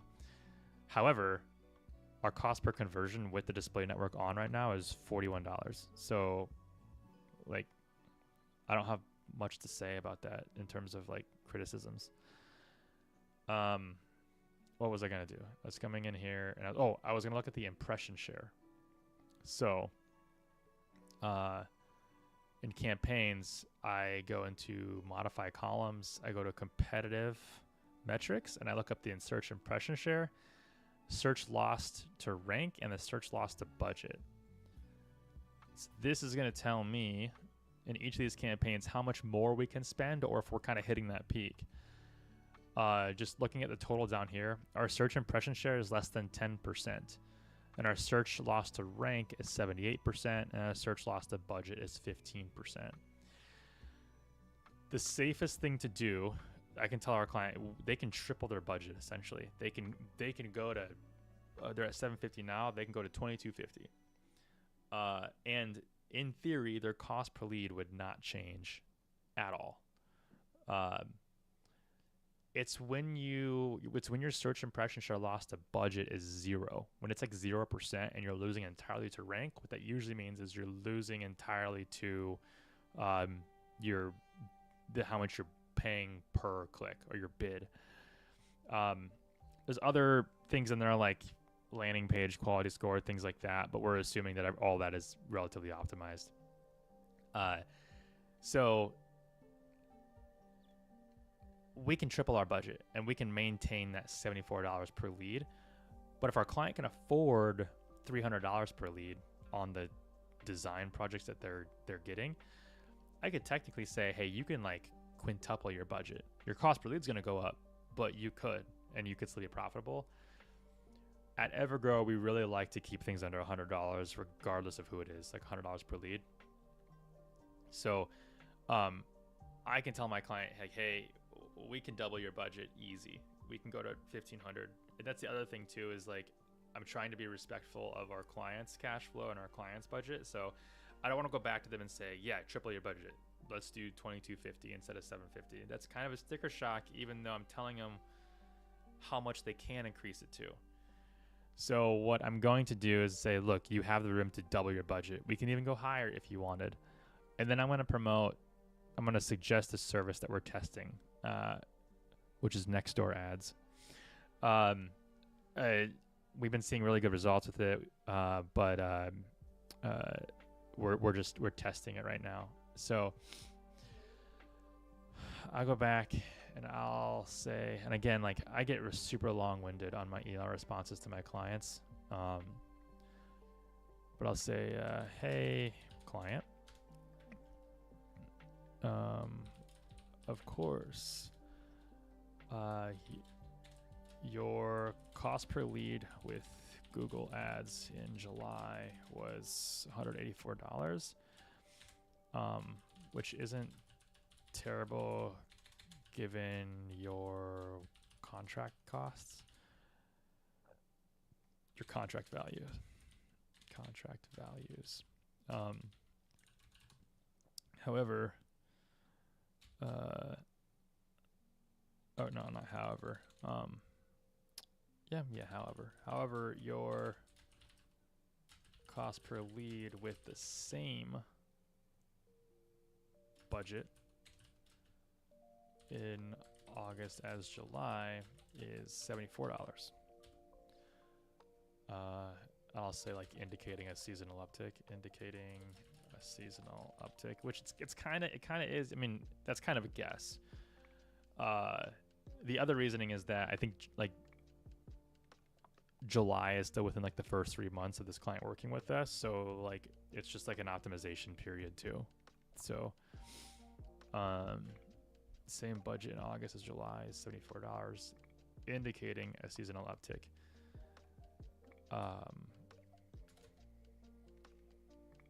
You have less than a 10% impression share and 15% loss to budget. That's marketing jargon for, quote, you can increase your budget 3x and still see the same results. $74 per lead. In theory. That's important to say there.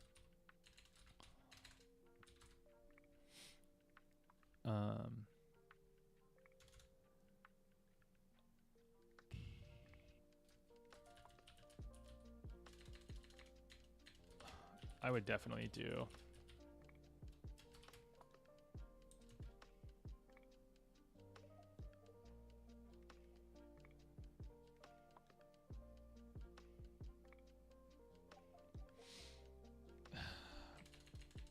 I definitely double if you can.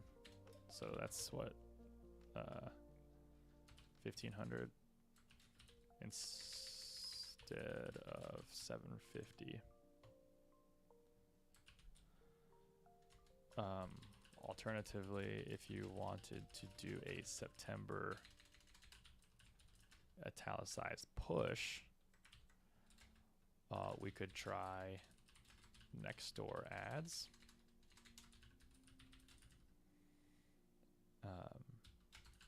We're currently testing this for a few of our clients. No management fee, all ad spend. Clients are seeing around $50 per lead. But these are more top funnel leads, so the close rates are not going to be as good as Google.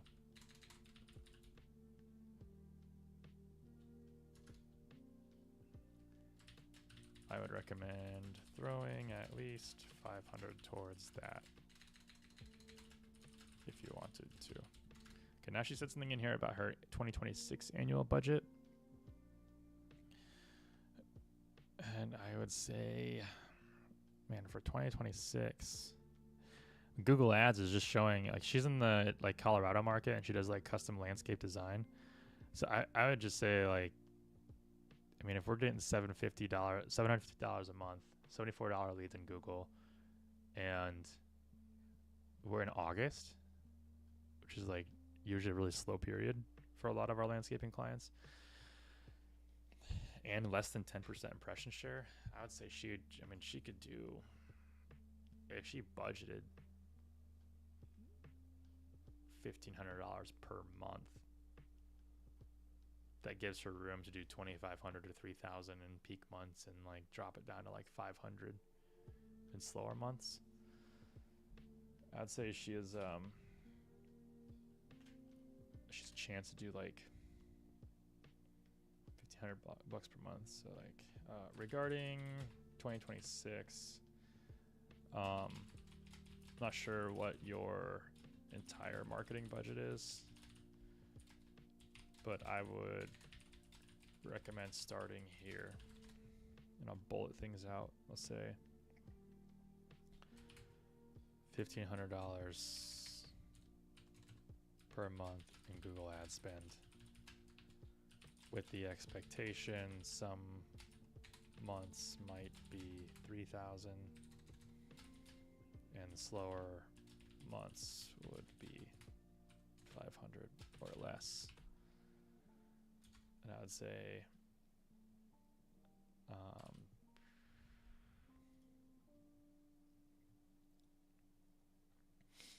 $650 minus 1,500, 850 divided by 0.85, 150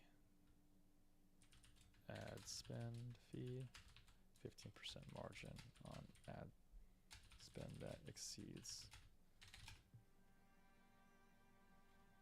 the base management fee. She should do local service ads. That's going to change things too.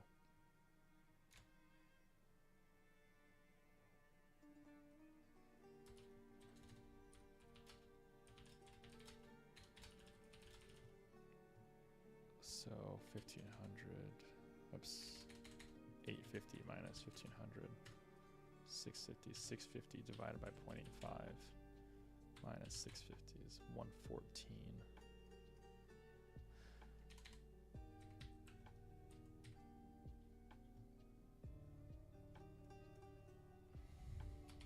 Okay, I'll explain something. This 15% margin that I keep talking about, or saying under my breath rather. A lot of agencies will charge like a base management fee on like Google ad services or like an ad service in general. We do as well. A lot of other agencies will charge like a percentage on ad spend. So like 20%. If your ad spend's $1,000, they charge 20%. Their management fee is $200. Some agencies will do a mixture. They'll do a high base plus like a low percent, or a low base and a high percent. Just depends. What we do is we do a low base, so we have $650 management fee, and then the percentage is 15%. However, the 15% doesn't incur until after the ad spend surpasses the management fee. So it's a nuance that we put in there, but it's like something that nobody else does. It's $650. If they want to spend $650 in ads, there's no percentage on that because that is the same or less than the management fee. If they want to spend $1,000 in ad spend, they're going to pay a 15% margin on that $350 difference, which comes down to like $61.76 or something like that. So it's also important, like the difference between margin and markup, which I want to write a blog post about. But we eat credit cards. So let me explain this example. A lot of people will say like, hey, a 20% markup on $1,000 is $1,200. Wrong. It's not. So like, well, that's correct. So that is right in theory, but that's not what you should do. So like the way that people calculate that is, they do. All right, I'm gonna try something here. So I'm gonna switch my scene here. We want the screen share, right? Okay. So what a lot of people do is they do like, they'll take $1,000 and do times 1.12. Oh, sorry, not that. $1,000 times 1.2. $1,200. That's a 20% markup. You don't want to do that. You want a 20% margin.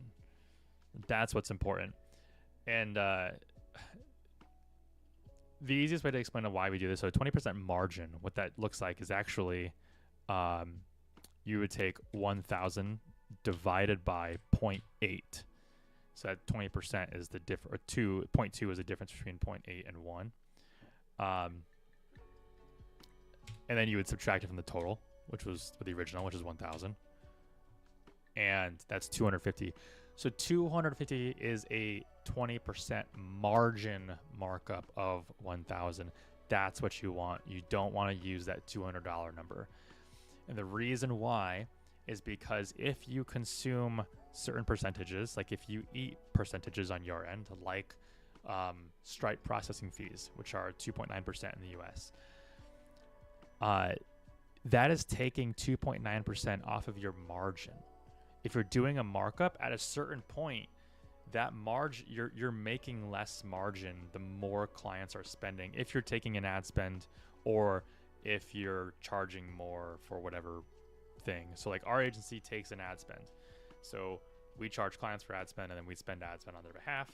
So the more they increase their ad spend, if we're doing a markup model, then our margin will be lower the more they spend. Now, if we do a margin markup model, then our margin will always be the same no matter how much they spend. So the margin markup model is the most important model that you can do. So when I say like our clients spend, our management fee is $650 and they want to spend $1,000 in ad spend, then their 15% margin is on the $350 difference. So in order to calculate how much additional management fee that they need for this, I would divide this by, we use 15%. So this would be divided by 0.85, subtract it from the original, and the additional cost for their ad spend that we need to bill them is $61.76. This can be kind of confusing. So this is something that I learned when I was working in industrial sales and calculating margin on cost of goods sold and things like that. We have a tool for this that we use at our agency, and it's just a spreadsheet. So I can pull it up.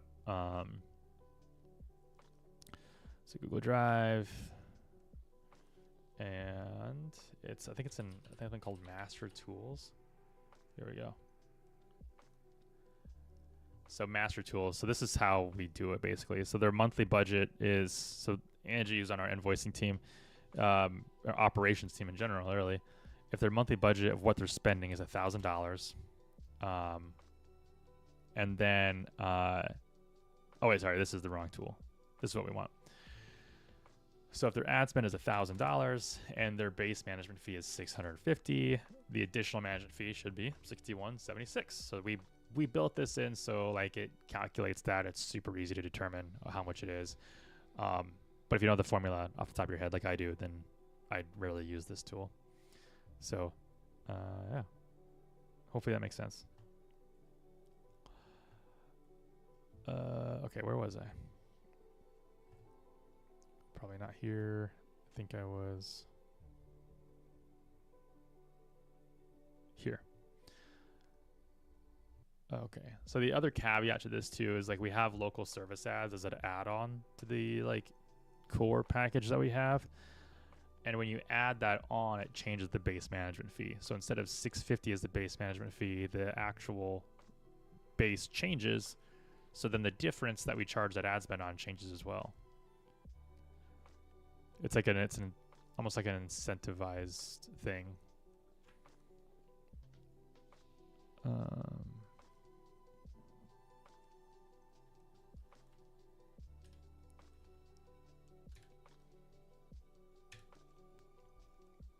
Okay, so what's the total of this? This total comes to 1814.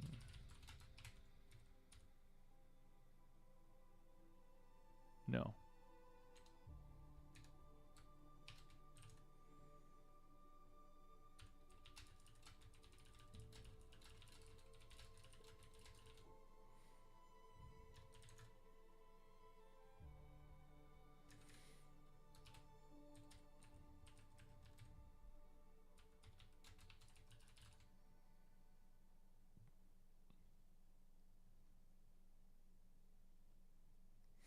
A lot of like 2 clients already assessing budgets for 2026. It's kind of wild. We're like barely over the halfway mark of 2025. But that's as it goes. The landscaping and lawn care industry, like their season actually ends in like 2 months, pretty much. So, and then we have like this weird like stasis period where no one's like doing anything, and they're either pausing services or they're like throwing the minimum amount of effort into ads.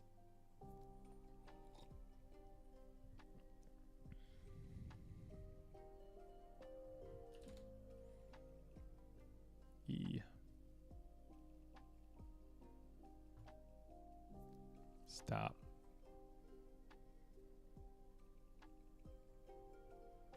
Why are we doing this?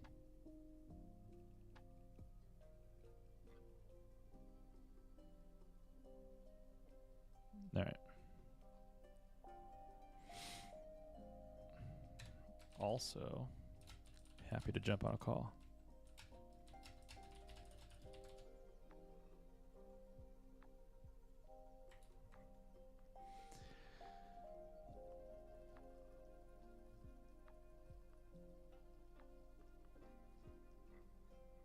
Okay, so now I can store this away into her client folder, get it out of here. Okay, so this was already responded to by one of our teammates. This is someone looking to get somebody on our podcast. That goes into the folder called potential guests that I never look in. There we go. This is a lead that I talked to 2 days ago. Okay, so this is a blog post when a client wants us to post. I am simply just going to forward this to Eva on our team. Hey Eva, can you get this posted on the Turfman site next week?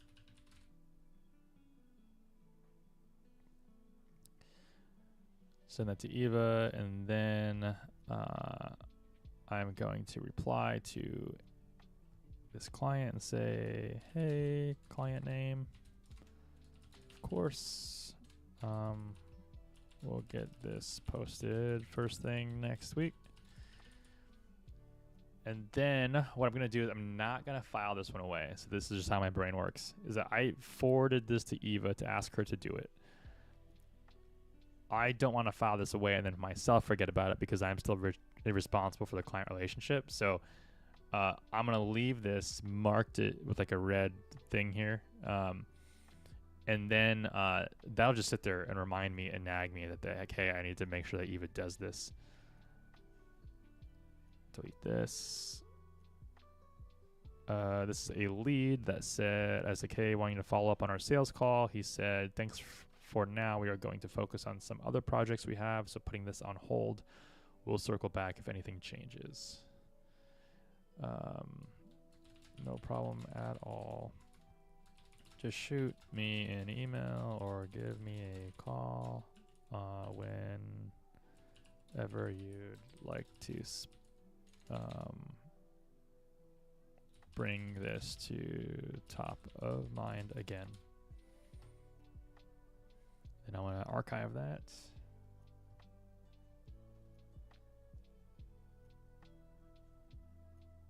Okay.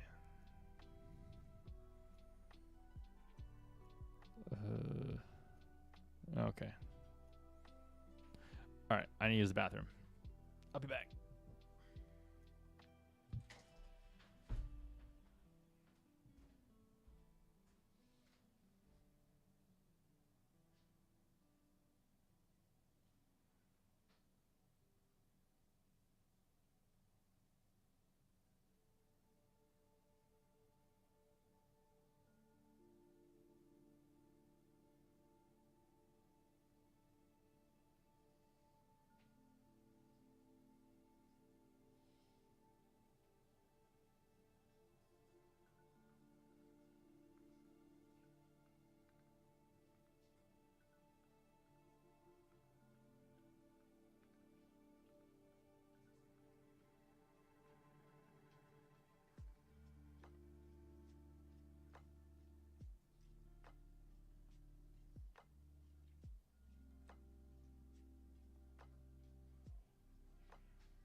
We're back.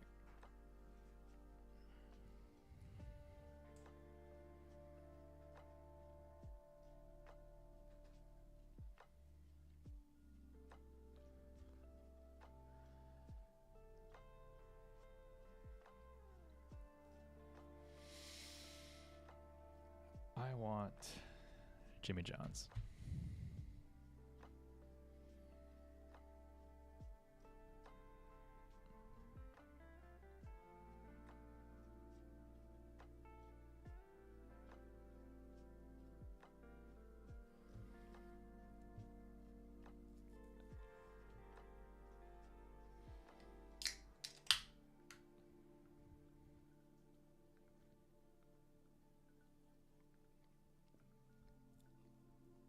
Okay. So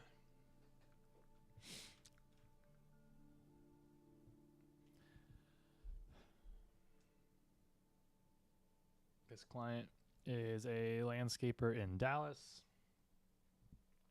and he's probably one of our more involved ones, like with his website and marketing, which can be good, can be bad. Can be good because we get good feedback, or they at least know their left foot from the right foot when it comes to digital marketing. But it could be bad because they kind of nitpick things that like don't really matter, and they seem a little more susceptible to kind of like online gurus who like think really stupid things that impact your SEO, like geotagging images. And I kind of have to be the voice of reason, and usually the voice of reason is just me being like, I write for nationally known SEO publications, and then like saying like, here's my entire publication basically. And I don't know, just another email that I've kind of put off until today to respond to because I know it's gonna take me like 30 minutes. But let me order Jimmy John's first. What should I get?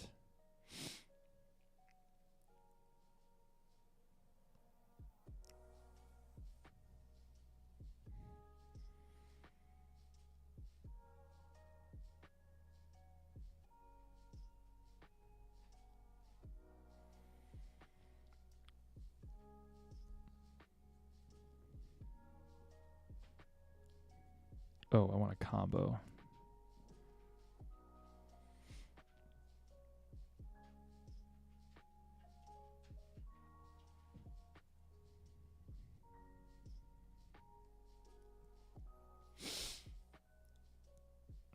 We're gonna get.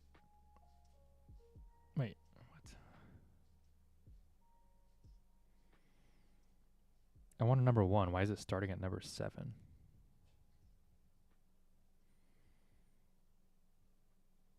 Pretty. Let's see.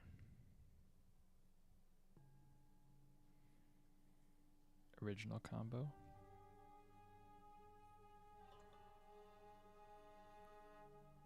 There we go. The Pepe.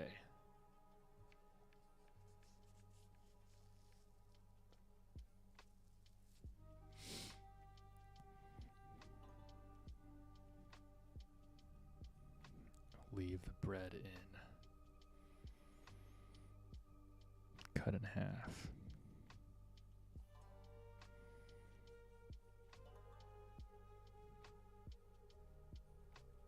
I want salt and vinegar chips.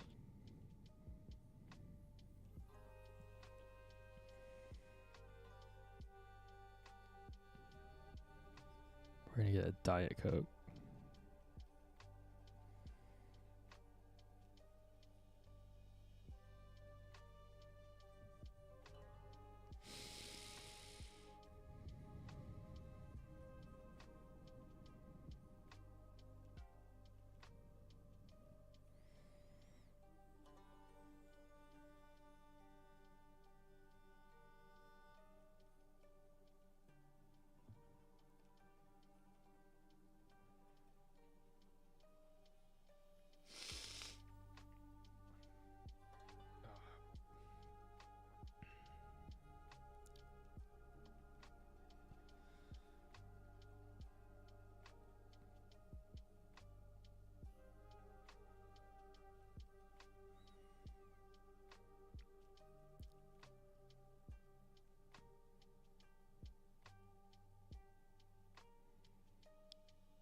Adding a Jimmy Peppers.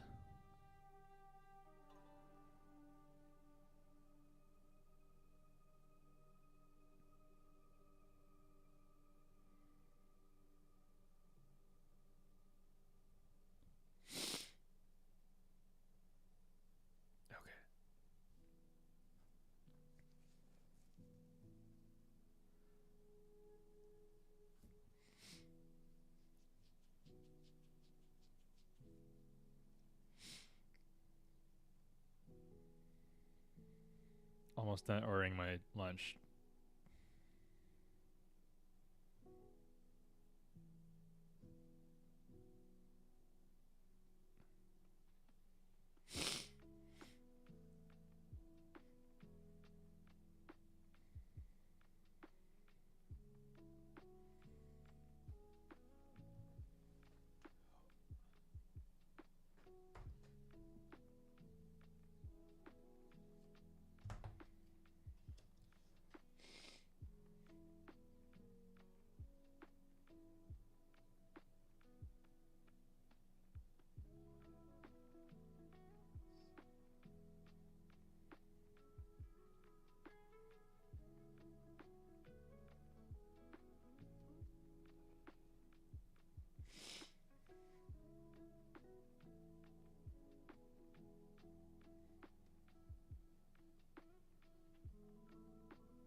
the billing zip code.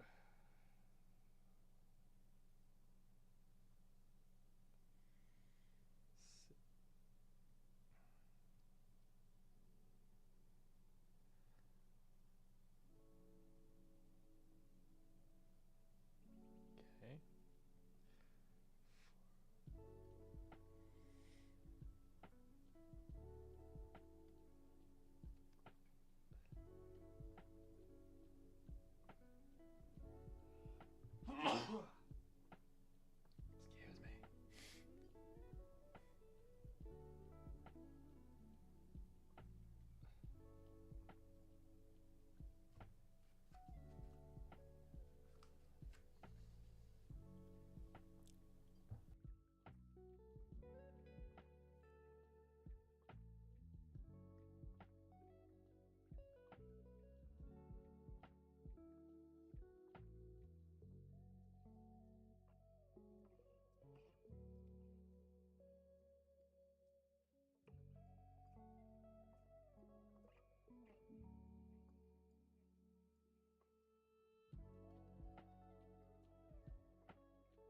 I'm muted. I didn't realize I was muted. You guys all let me down there. So I don't know how long I was muted. I was ordering food, and I'm back now. But basically, I am just to recap. This client is a little bit more picky than other clients, and it can be good or bad. Some clients who are really actively involved are really good, and they just know like their left from the right foot. However, a lot of times they're not as good because they start to worry about things that just don't really matter or things that are somewhat out of our control. So this client emailed and said, I noticed a few areas that could use improvement, page speed and performance. I noticed that Google or that the page could load a little faster. So what I was saying on that was like, well, we didn't build the website. Like this is a website that we took over. They have a website built, and then like a month later they like decided to use us. And it's built on WordPress, which is fine, and it's built on like I think it's a version of Elementor. It's U theme, so like we can work with it. It's not ideal, but so like, is it customized that I use? I'm used to edit page and edit with Divi. No, customize as the theme. So we want to just, I guess, edit page. If I click on a new theme builder, it should take me to the front end. Okay, so this is why this is why like a lot of agencies don't work with websites they don't build. It's because like they have to relearn how the website works, and like that's fine if you're a developer. That's fine if you're a freelancer. It's fine if like this is what you do and like this is what your specialty is. But as soon as you start building an agency and bringing people on board, like team members, your processes have to be efficient, and your processes are not efficient if every time they log into a client's website it's different and they have to learn how it works. This is why it's like this is why it can be frustrating, but I get why it's frustrating from a business owner's perspective, because from a business owner's perspective, whenever they log into a site or whenever they talk to an agency, they want to switch agencies, the agency immediately goes, we got to build your website all over again. And like it can be super annoying to hear, and what a lot of people think is that like the agency is just trying to like lock them in or take advantage of them and make it harder for them to leave, which in some cases that's true. But in a lot of other cases, like our case, that's not true at all. Like our onboarding goes by so much faster if we just take over an existing website, but the requirements for it to us to be able to do that are way stricter. This is why though, is because when a site is introduced that is totally different than how our normal sites are built with, it totally breaks the processes. We're spending more time on that client than we need to, and our costs are like the cost of our service is already pretty low. So we just don't have a lot of margin for like so much additional labor. Okay, so now we got to figure out where this heading background is coming from. Intro. I'm assuming all this stuff is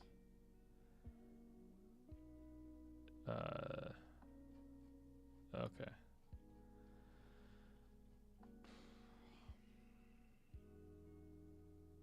Okay, hero. That's what this says here. So if I click on edit, can I? Okay, there's the image there. Now I gotta find it. Oh, only 585 images to go through. This is why I try to look at it in like the inspect tab, but I'm too stupid to find it. Sometimes it's just like right there, but I couldn't hear. Let's give it a try again. Inspect. Yeah, I don't usually there's like a link here, like a oh, wait, oh, I found it. Duh.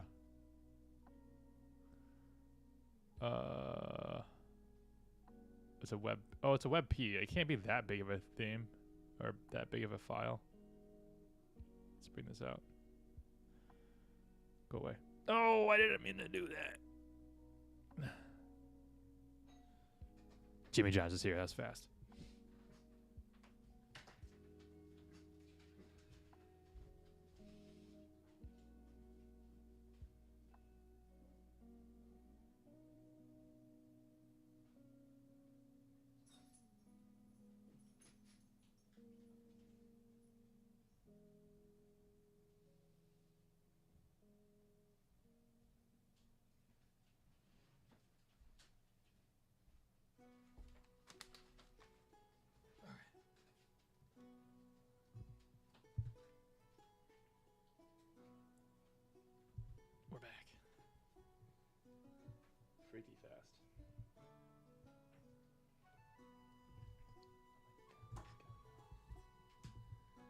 headphones are all tangled up. There we go.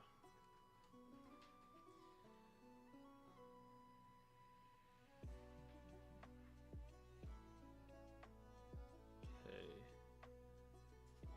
So this is the image here.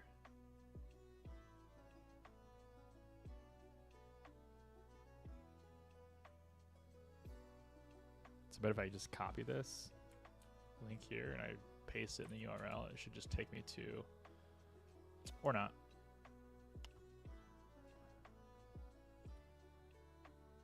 Oh wait, I didn't get all the link. Here we go. WebP. There we go. Now if I save the image to downloads and I open it,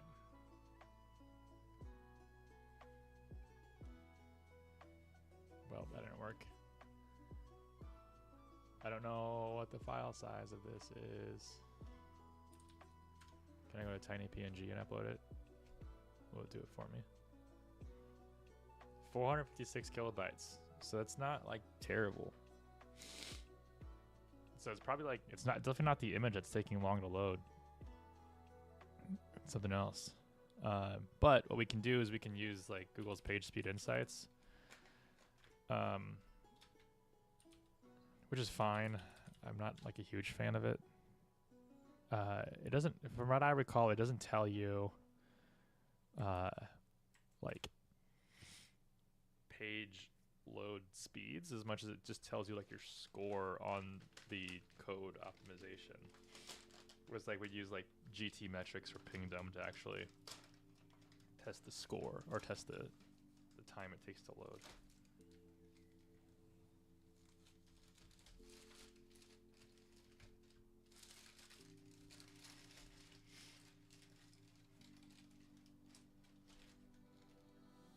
So that's not terrible. I mean, yeah, performance is where the speed would come into play. Speed index.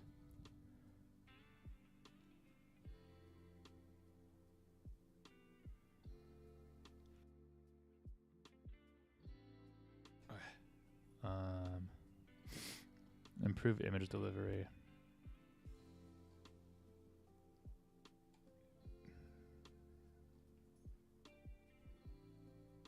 It's this one. This one's killing him. Render blocking requests. Theme. A lot of theme stuff. Yeah, because we don't use utheme.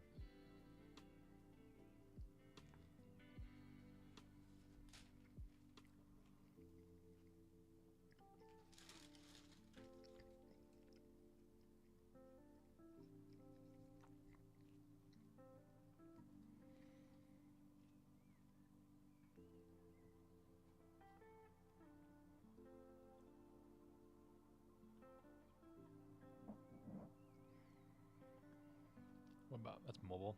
I mean, desktop is great.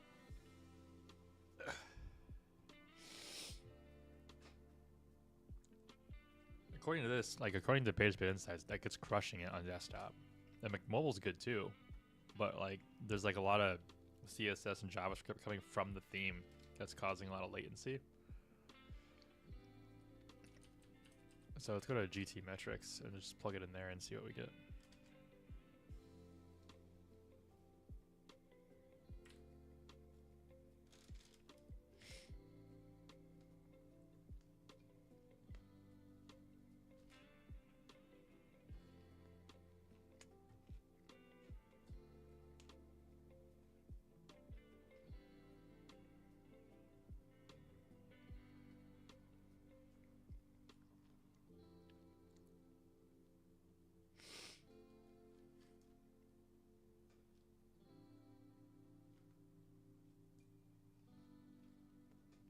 I don't know. See, this is why I asked the question. Like, why do you think it's slow? Because, from my perspective, it's fast. And I'm like, I just bet he's not using the tools. And it could just be his internet connection too. And like that's the thing. Like whenever clients say like, "Hey, I'm seeing this," and it's like a lot of them try to take it as fact, but then it's like when you put the tools to the test, it's like their fact is not the actual fact.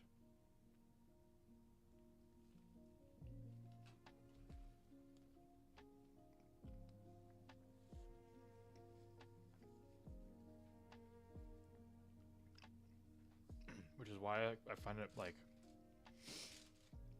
super difficult to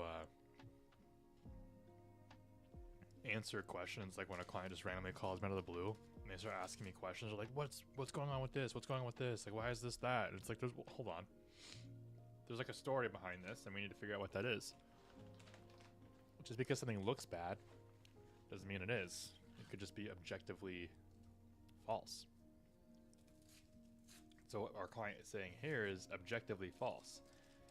It's maybe slow to him, but it's not slow to other people. The only thing that loads a little bit slow is his background image here, but it's still pretty fast. So I'm gonna start responding to this. Say a client, page speed and performance. So I'm organizing my email the same way he organized it to me. So he said, I noticed the page could load a little faster. How are you noticing this? Page speed is or can be a little hard to determine because everyone can load the page faster. Or at different speeds, sorry. At different speeds. I ran the site through some popular speed testing platforms, and it shows that things are loading pretty optimized. GT Metrics shows it at I think it was an A rating. Was it? Yeah, an A rating.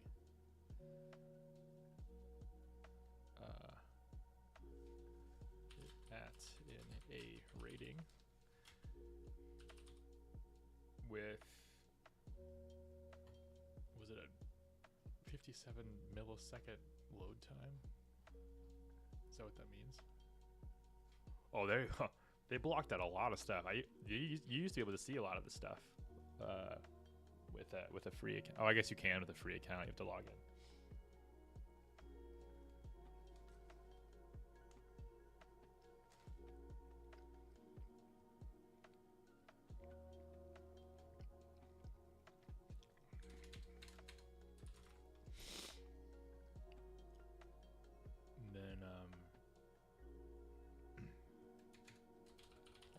Goes page speed.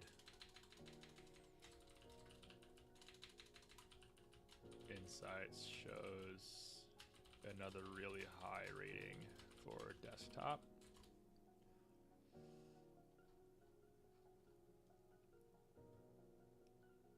Let's see. And mobile is just like almost impossible to please. Like mobile speeds on these speed testing platforms. Well, you have to get rid of all of your animations and all of your JavaScript and all your CSS to have like the perfect score on mobile. But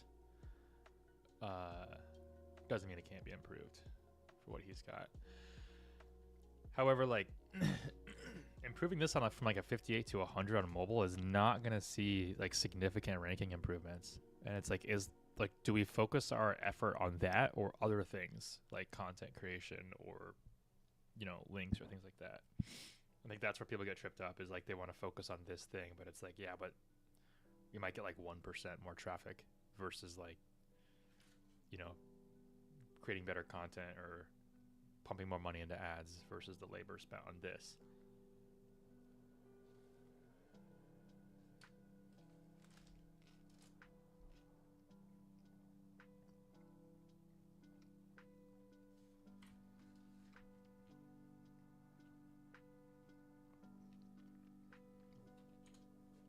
not what I wanted.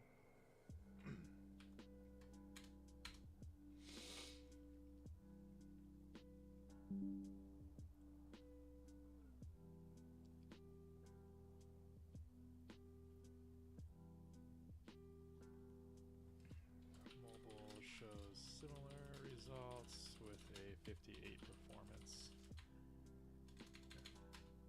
58. It's lower, but not, but shouldn't be affecting much.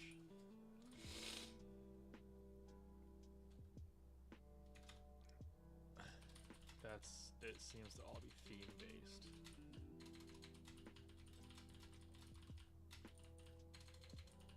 Also, page speed insights tells us about code optimization and not necessarily speed like GT metrics does. The site loads really fast for me. Could it be your internet? Are you trying from different networks? Okay, moving on.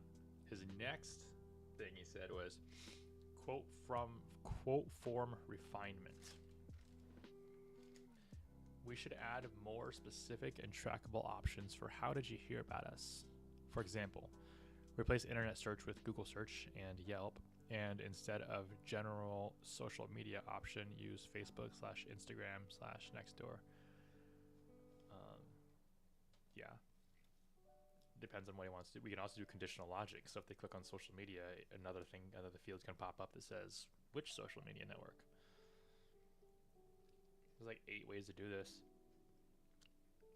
Oh my gosh, she's got like 6 things in here. Holy crap. 6 questions. Okay, 30 minutes just turned into an hour.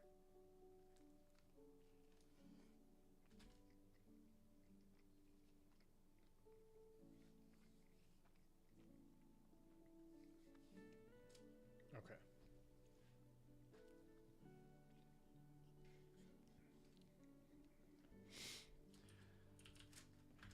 Let me type in quote form refinement.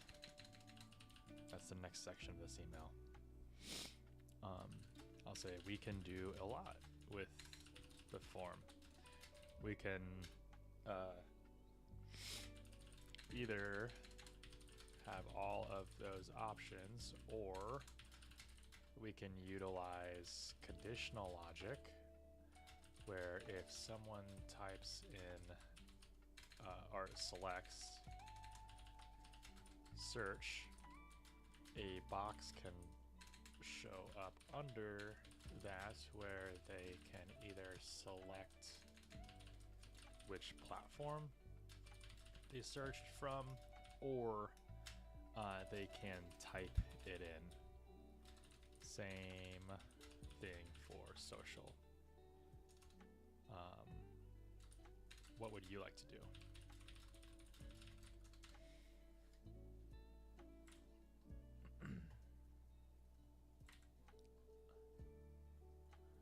Okay, number 3.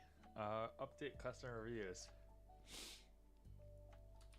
Update customer reviews.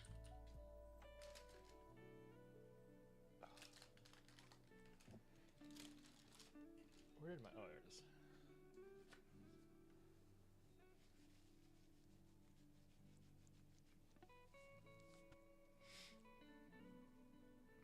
What do you say? He says, the current reviews display past years. We should refresh the ones with that mention 2025 to build relevance and trust. Sure. Yep, we can do this. I'll have Eva work on this at the start of next week. Number 4, payment methods. He says, you think it'd be helpful to list accepted payment methods near the bottom of the page? No.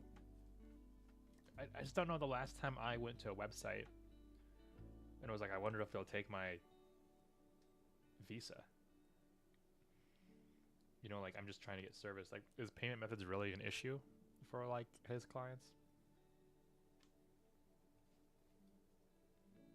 keep in mind this is a landscaper, so like, are people trying to like Venmo him or something?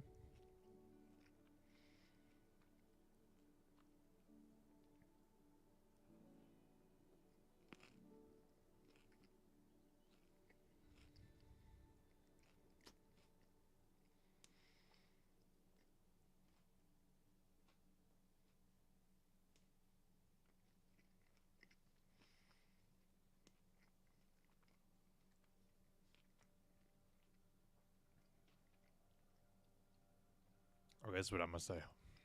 I'm just gonna say, is payment method a common concern of prospective clients? If so, then yes. If not, then no. I have never had a client come to me and tell me that they wanted to pay a certain way and we could not take. Well, okay, that's not true. Venmo, PayPal, Cash App, Zelle, we don't do any of that at Evergrow. Like, we the traditional stuff, right? Like credit card, check, ACH. Like, that's it. I would say, oh, here, I could say this. I could say, like, if you accept payments via, like, cash apps, like Cash App, PayPal, Venmo, or Zelle, then I think it'd be worth mentioning.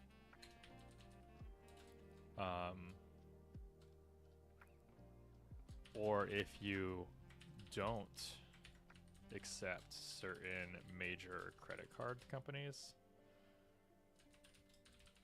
like American Express, then it could be worth it.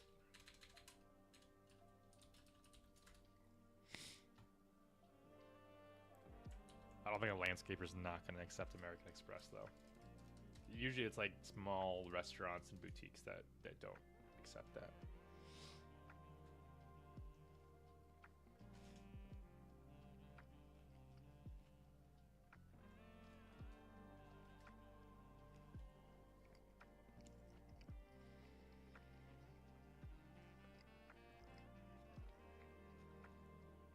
Okay, so to payment methods, we're looking at headline at the top. I'm assuming it's homepage.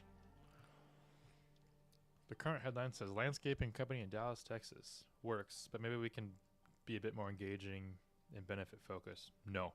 No, I hate that. This is like the number one thing I say no to, because all these home service businesses and landscapers, they always want like some artsy fartsy value based crap on their website, and that's not like, if they want less leads, great, let's do it.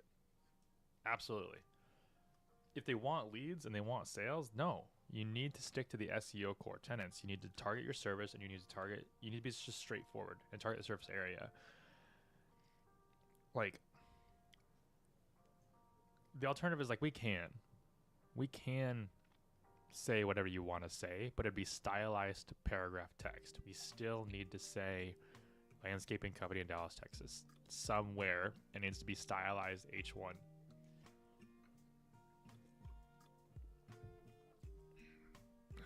Headline at the top.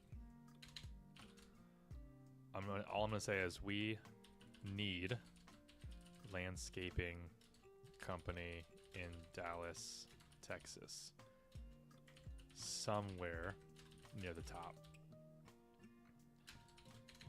We can stylize it so it doesn't look like a header, but it needs the H1 tags.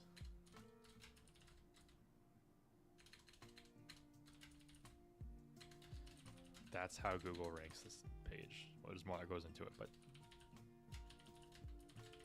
this just gets it over simply.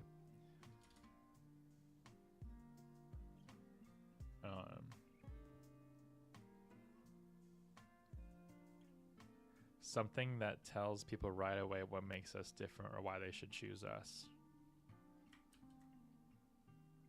I'm going to quote this, and I'm going to say, most people don't care about this on your home page.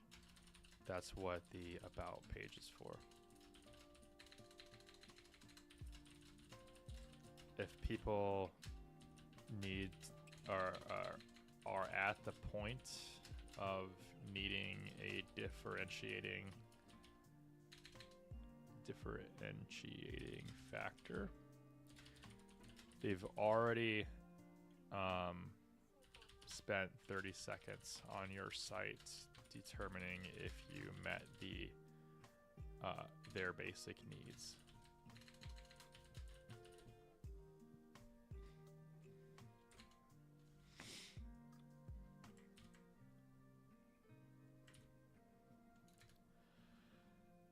Six, security. Oh, great, the security question. Well, you're on WordPress, so it's already not secure. I saw a quick note that there might be some minor security issues, nothing serious, but probably a good idea to tighten those things up just to be safe. Where did you see that note?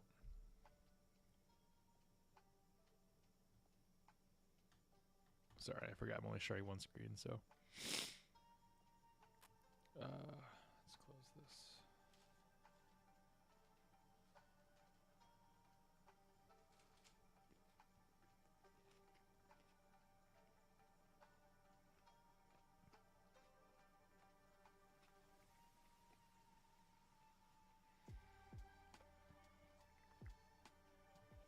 I don't know where he saw that note, so I'm just gonna ask him, do you know where you saw that note? Because it could be as simple as just like he logged into his dashboard and he saw like things were not secure. Like he got a message that said, hey, it's not secure because a plugin wasn't updated. But they're all updated now because we do that every single month. If that's the case, then it's like, well, it is buttoned up, and that's really all that needs to be done.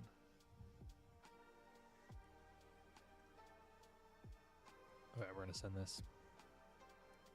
And we're going to file this away into his client folder.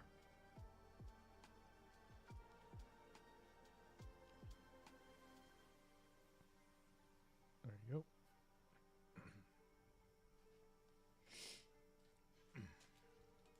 go. Okay. So this client's, oh, I can delete this Jimmy John's email.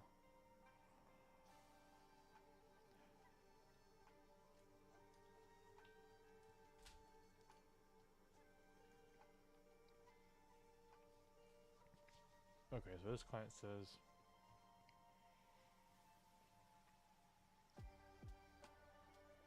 I read your comment on Facebook, and how would you say our Google ranking has improved since the start? That had nothing to do with my Facebook comment. I don't.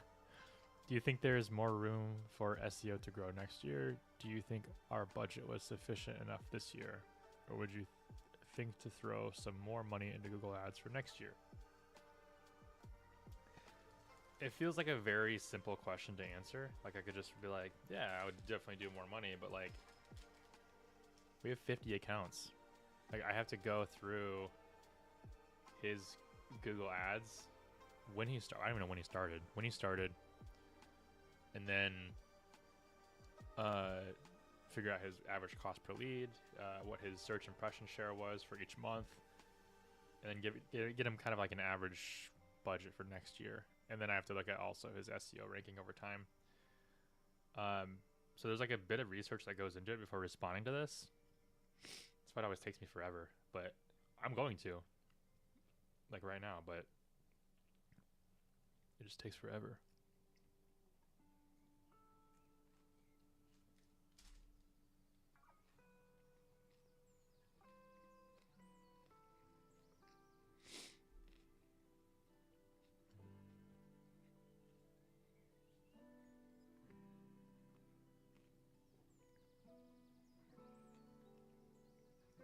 Okay, so let's get into it. First, let's answer the SEO question. So we're going to go to Search Console. Oh.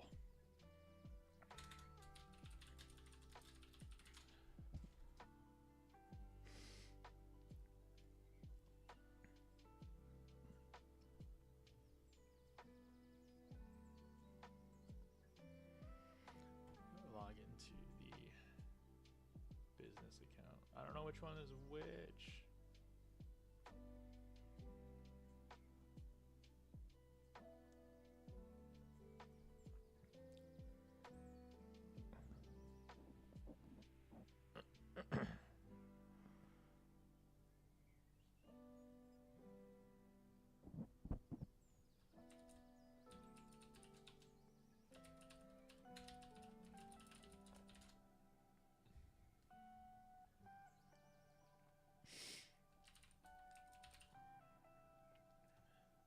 We've got a company-wide email that has access to all Search Consoles, analytics, Google Business Profiles, everything, so that all the team can access it. So our clients only have to like add one email to it. And I gotta be signed into that one to see everything. So this is this client here. We're gonna go to performance. And even with the blur, you guys can see. Oops. You guys can see the trend here. All right, so the first thing I do is I just zoom out to 16 months and see how things have quote unquote improved, if they have. Yeah, I mean, pretty big improvements there. So I went back 16 months. Looks like you really start with it a year ago? Holy crap. Let's look. I didn't think he was with us that long. When we set up accounts, I know we built this account, but like whether we take on existing like websites or we take on new accounts, in their Google Analytics profile, we will mark in there on the timeline when the SEO is done on their existing website, because we do it all in the onboarding process, or when their website went live if we're building it. And that'll tell me when we actually started with this client. Wrong client. We want this one.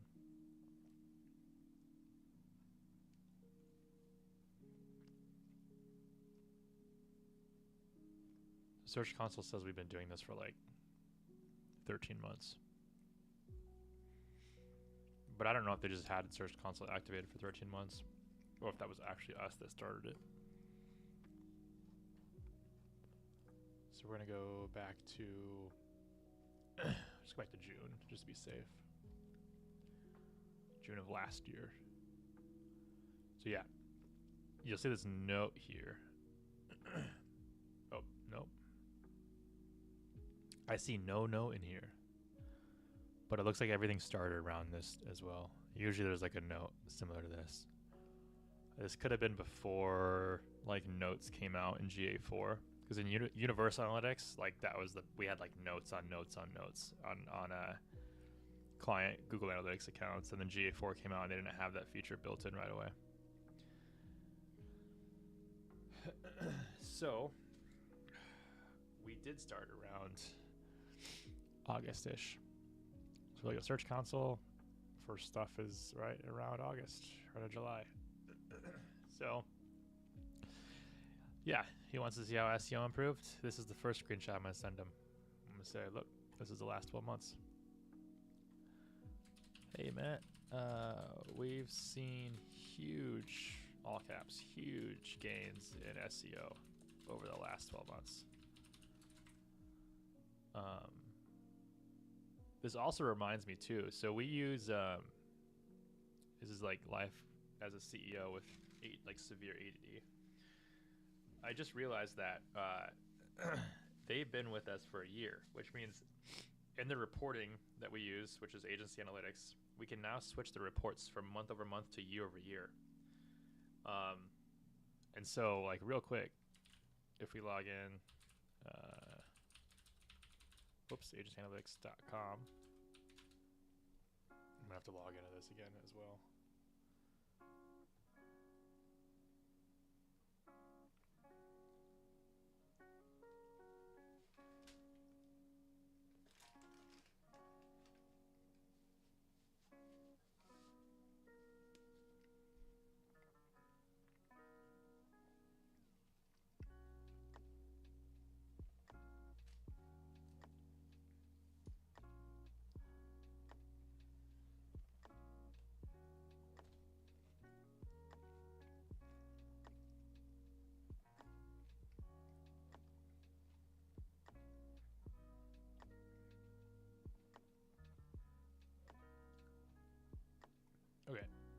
These are all of our accounts. If you don't use agency analytics, they can get like super expensive because it's like $18 an account, and then like it tiers down based on how many accounts you have. But we have about 50.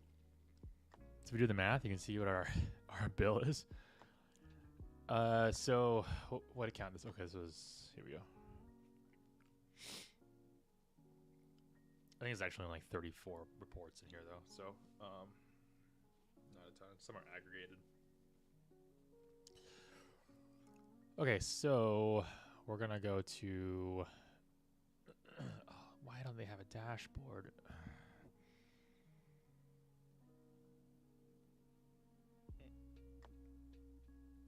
Wait, what?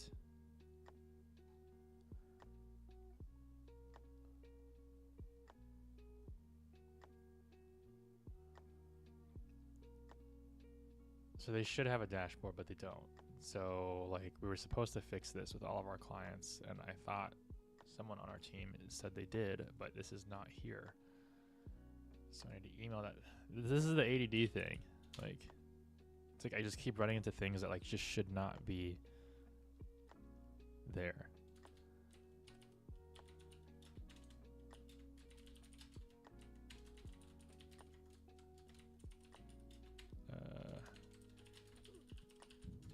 Mattia does not have an agency analytics dashboard.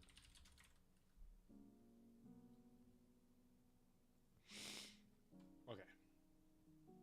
So we'll have to look at reports, because I know they have a report. What?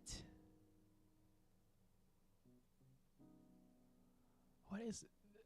Okay, agency analytics, if you're really watching this, this is terrible. Like, this new layout is awful. I'm not just saying that because it's a new layout. I'm saying this because, like the flow doesn't make any sense. Like, I'll go click on the client that I want. Where are they? Right here? Oh, okay. It's up here, I guess. So, reports. There it is. Okay, so let's open this report. Okay, so in here, like, this is the first page of a report. I know everything's blurry. In the top, it says, like, or right here, it says when they started with us. So they started with us in August 2024. So if I look at this, it shows that this report is comparing last month to last period. And so what this actually needs to change to before the next report goes out on the 3rd is this, it compares this to last month versus last year. So what I'm also going to do is send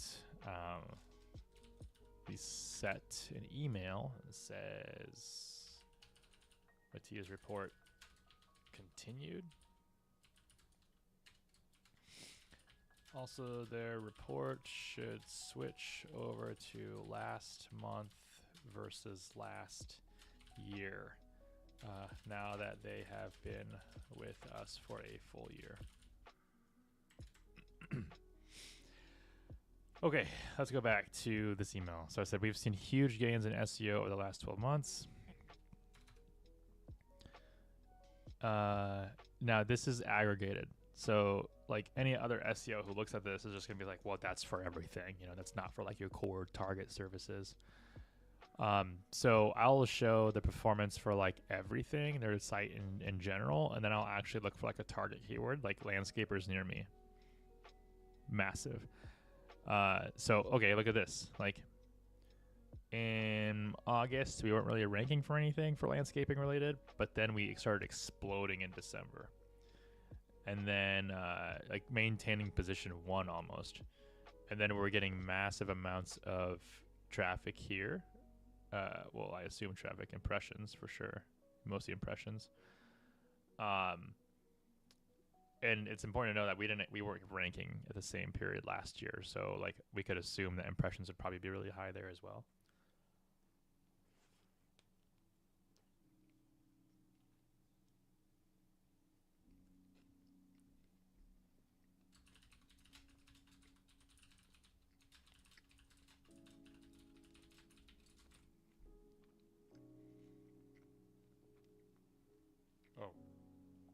said landscaping near me. I meant landscapers near me.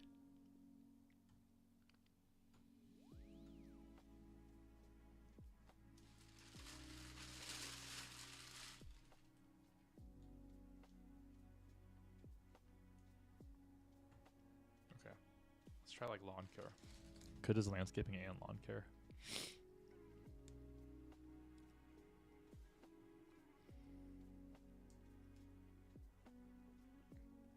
Lawns. Oh, I don't want this one. I got to make sure that there's enough like search volume to actually show it in the report. Otherwise, it's not going to tell you the story that you need it to. It's not going to tell you a story in general. That's what you want.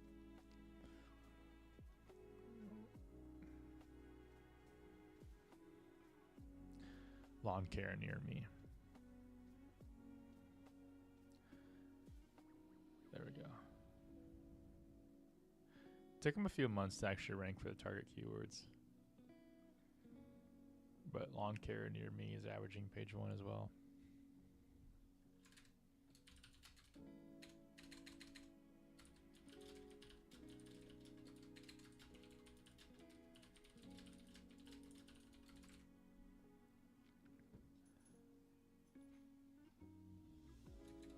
Let's say growth trajectory looks like it's shooting up. Let's keep it rolling. Okay, now on to Google Ads. So he said, do you think there's more room for SEO to grow next year? I do. Just said that. Do you think our budget was sufficient enough this year, or would you think about throwing some more money into Google Ads next year? The easiest way to do this is just look in Google Ads. Look at his campaigns for the entire year of starting with us, which was it July? August.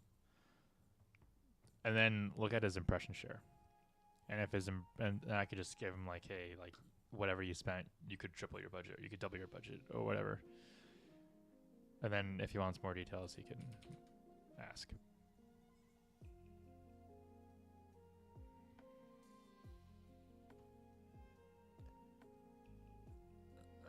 So we're going to take this time frame way back to August 1st to August 16th of this year. August 1st last year to August 16th of this year.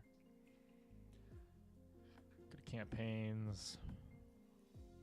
And then we've already got our search impression share. Numbers here. So his impression share was 22.5%. And his impression share loss to budget was 11.3%. So his loss to budget is half of what his search impression share is, which means without even caring about the cost per click or his impression share to rank, we can increase his budget by 50% month over month. So, like his peak month was probably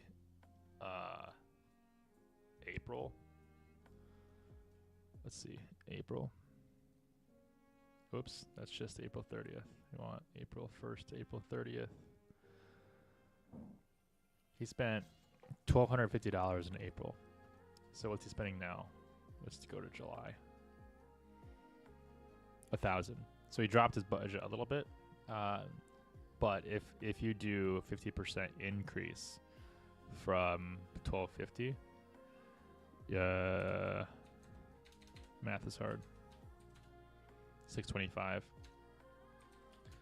So you could spend $1,875 or probably $2,000. So,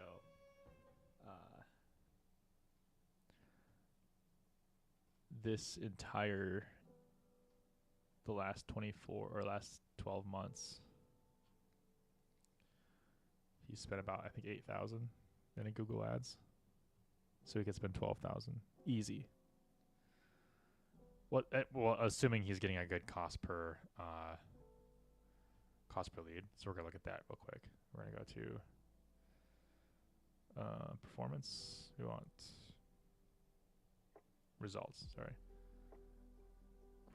Why is it not on there? Conversions. That's what we want. Cost per conversion. 139.26. That's his average. But if we go to April, what did April look like?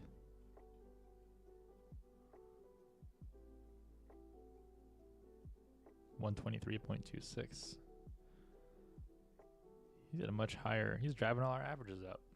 May was 107.3. June was 132.3. Yes, I wouldn't go much. I wouldn't go any higher than 50% because his average cost per conversion is a lot higher than most of our clients.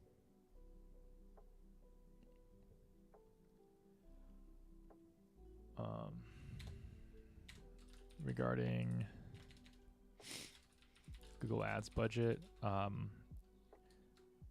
you can increase it by another 50%. Over the last 12 months, you've about $8,000, and you have a 22% market share on ads with an additional 11% strictly lost to your budget. So mathematically, we could increase your budget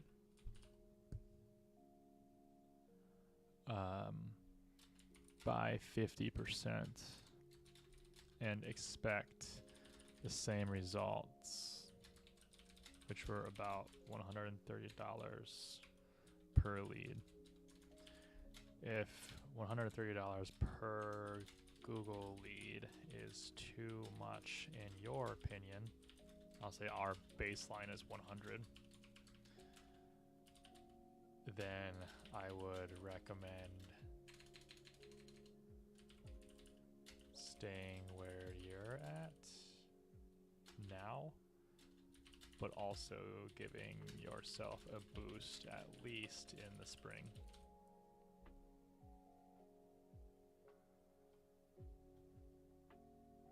Okay, so I'll send that and see what he says.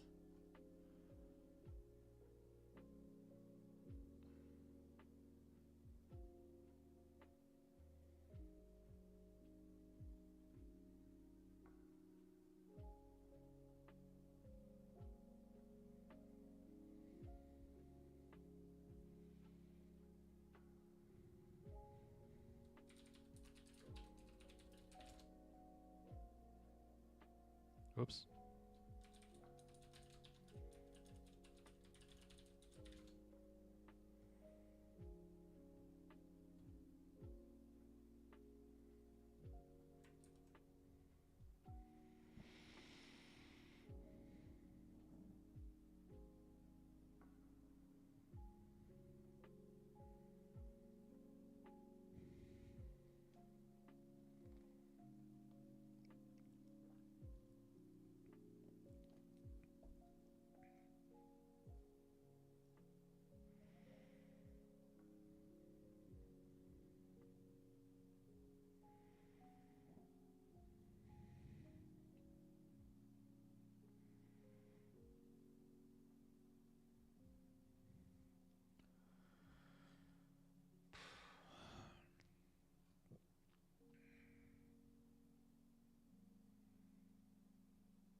Why is that just sitting in my inbox?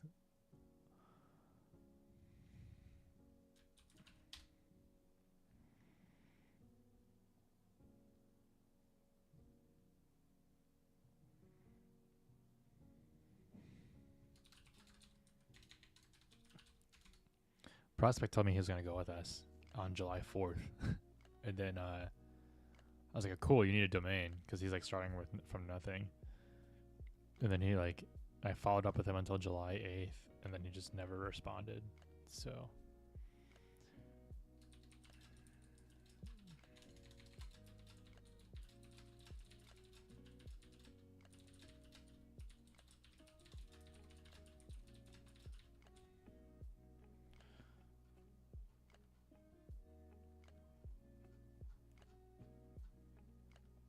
Okay, I'm gonna delete it from my inbox so it's no longer in my brain.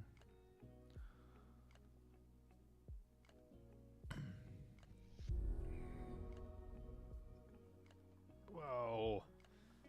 Thanks for the sub. I don't know how to pronounce your name. Aliani. Thank you.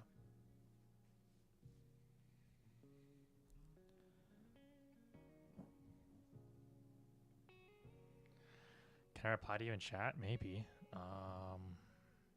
I'm new to this. Let's say, hey man, hi, my headphones are broke.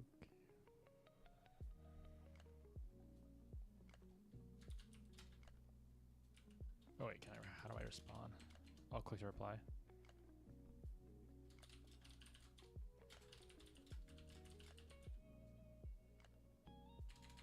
Thanks for the follow. So I don't know the difference between subs and follows. I'm boomer.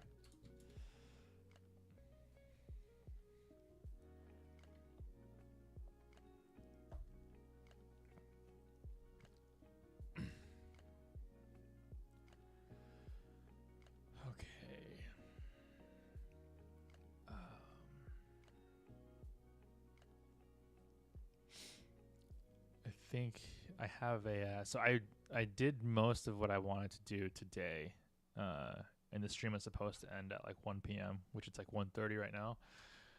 But I do have some things I want to knock out before Monday, and I keep notes of that in ClickUp, which is our project management tool.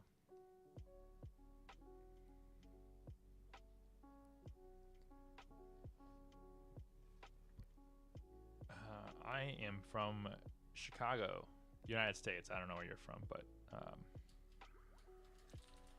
Chicago, USA. How about yourself?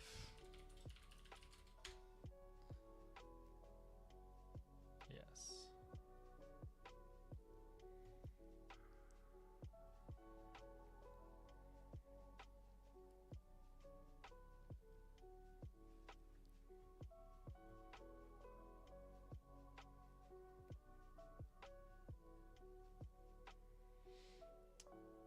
Okay, so this is the wrong ClickUp dashboard.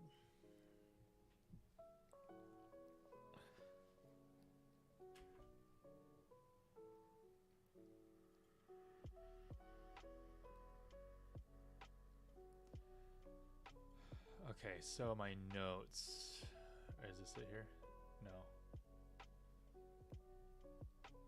Notepad.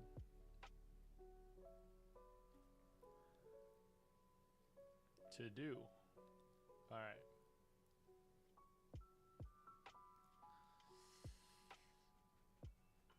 All right. So the first thing we need to do is we need to add hidden UTM fields to Nextdoor clients. So we're using a new social media platform for advertising purposes, and we have UTM parameters on like the link click-throughs. And so usually what I do is I go through Google Analytics and I determine, like I'll go through like source and medium, and I'll see how many of those how many conversions that we got from that platform. So like Google CPC or PPC or Google Ads. Here it tells me like in this time period that I've filtered through, we've gotten 7 conversions. And so like that's how I can see it on the social platform. But I don't know which forms which form submissions are a result of those leads. I just know like we got 7, but which 7? Because I can go into our client's database or like in the back end of their website and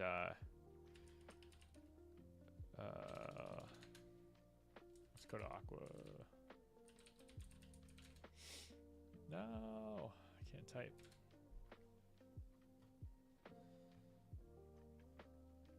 What?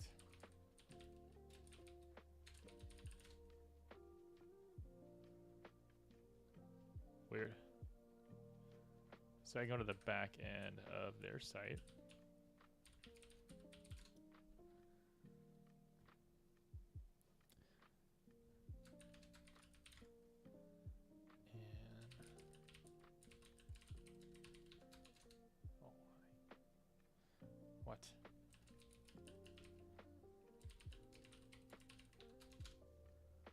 What? What is going on? Why can't I?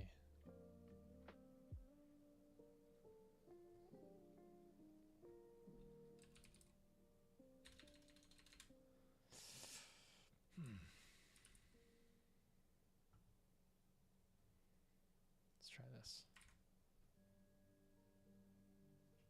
There, must have been typing it wrong. All right, so going back into their site, I can look at Ninja Forms, which is the form plugin that we use. And we can see submissions. And I can select the form. And I can see which, like, all the form submissions that come to the website. But I have no idea how they got there. Unless they, like, select. We have a field on there that says, like, how'd you hear about us? And then they would select that one. But there are things that we can do, like fields that we can add. So if we actually go to like dashboard and we go to like contact form here,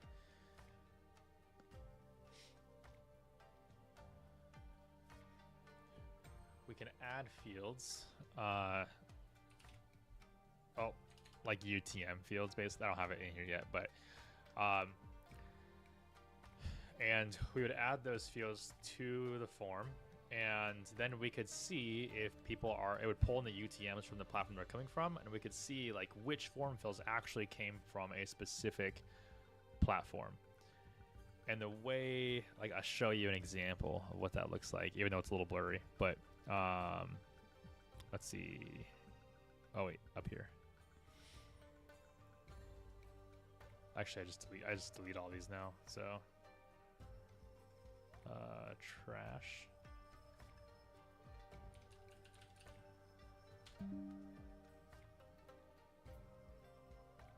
Here, so like all these fields up here that I'm highlighting, it says URL refer, and then it shows where it referred from, URL source, UTM, or UTM source, UTM medium, UTM campaign, UTM content. Now, obviously, this won't pull in. This stuff won't pull in. People are using like ad blockers, but for the most part, like we get like 9 out of 10 of them. We can determine where they came from, and the only way to do this is if you do. If you have we have a JavaScript snippet in our Google Tag Manager where if somebody clicks to the website and then they navigate to each page, it copies that UTM over to every page that they're on. Whereas like if you just do like normal UTM parameters, it'll only stick to the first page they land on.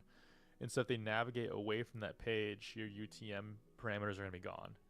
So you have to have that Google Tag Manager JavaScript snippet to keep that moving forward, which we do. So this is like a twofold thing. Was one, establishing UTM parameters, and then two, establishing that JavaScript snippet in GTM. And we had to do that across all of our clients. So we did that. So now with these clients who are using and testing this new social media platform for ads, is I want to be able to see the form fills that come through that are resulting from a click from this platform and see how like good or relevant they are. So to do that, we need to go to ninjaforms.com and we need to log in because that's where we have our agency subscription, and we can download the Ninja Forms add-on for analytics, which is those UTM fields that I need.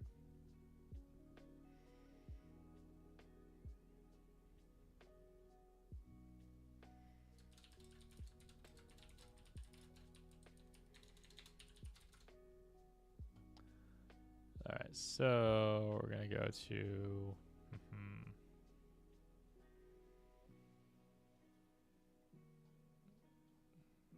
downloads.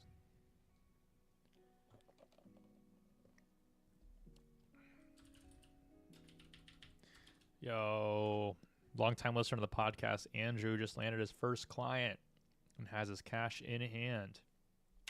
Let's go, dude. Take $1 out of that and frame it. That's what I did.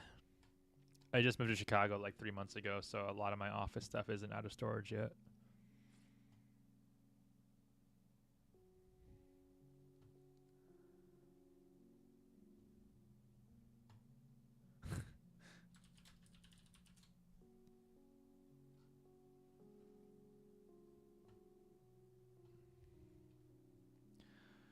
Analytics. I probably skipped it already on accident.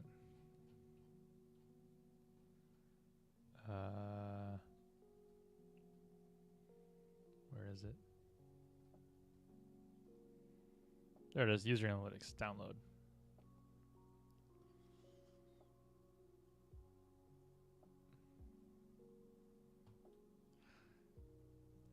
Okay, and then we're gonna go to the client website. We're gonna back out of here. We're gonna upload that plugin.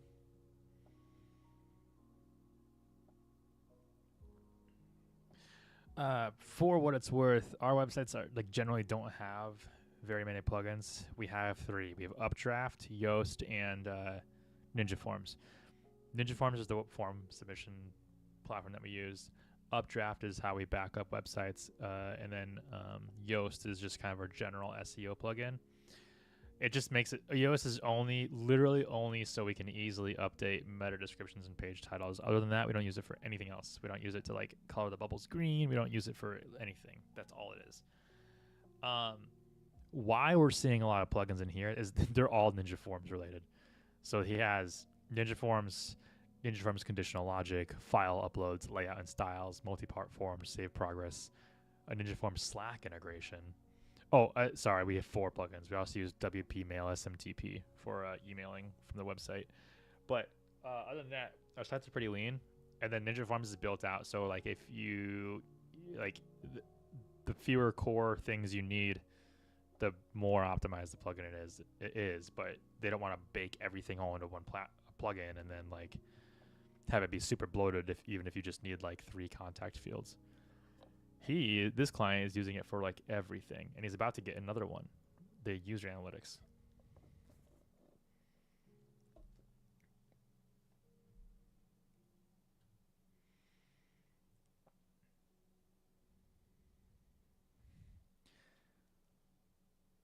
I told Andrew to take his cash to the bank and have him deposit it and then withdraw $1 and then frame that. And he goes, I got to break one of these hundreds. That's literally what I did. I received a check. I deposited a check, and in the same drive-through session, I asked for $1 back.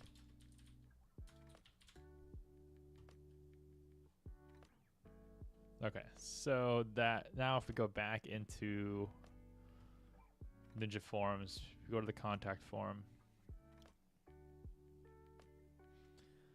Now if we add a field, we can type in UTM and everything is there.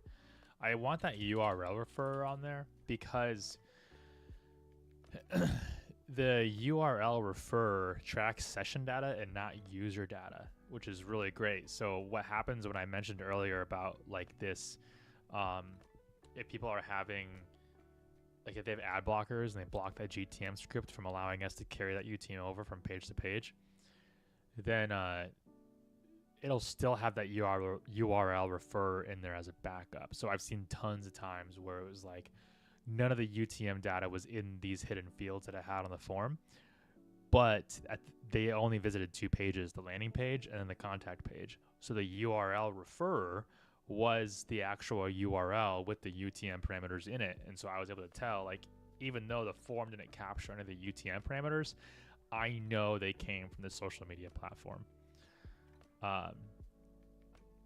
So URL and then UTM. So I'm very particular on this, and I want, okay, source, medium, campaign, content in that order.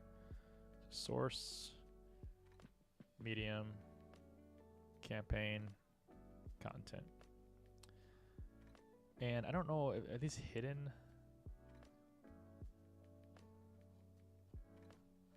I think just to double check. Let's go into my other client site and see how I set those up. I don't know if they're hidden, those fields are hidden by default, or if I have to change a setting.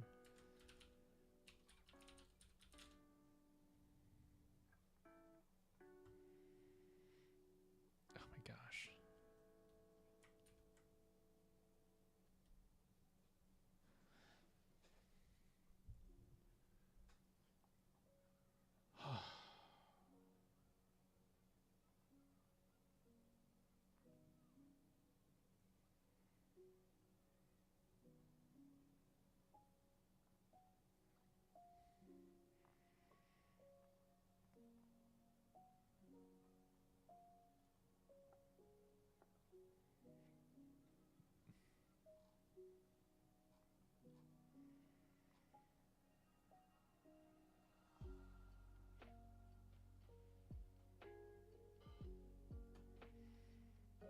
don't see anything in here. Whoops, that would indicate that they're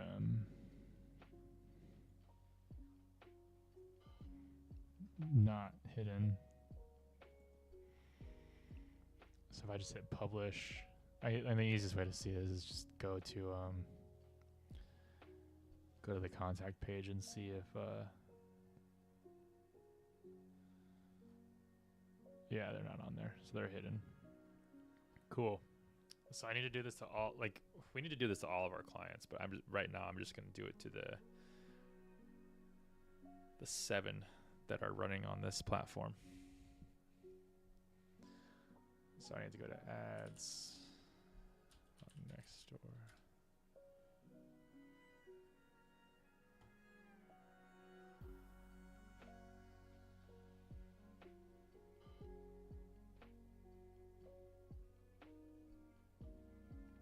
I got an email in the inbox from somebody that just says the subject line, Kansas Marketing Agency. That's it. No body, nothing. I don't know what they're trying to say.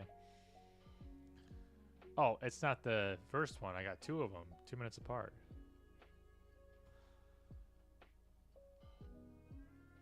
People are weird.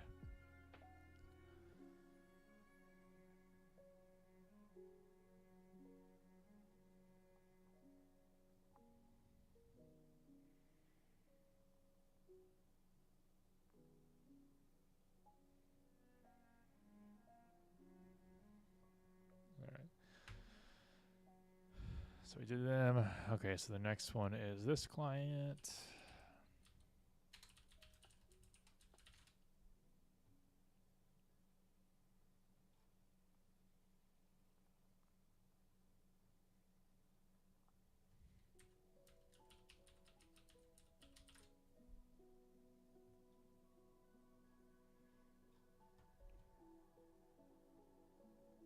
Dude, why is everything wrong?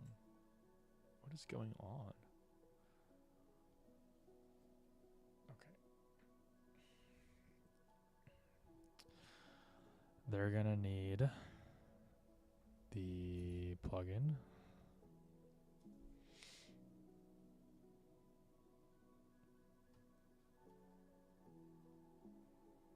Oh, shoot. I need to, I forgot. I need to put the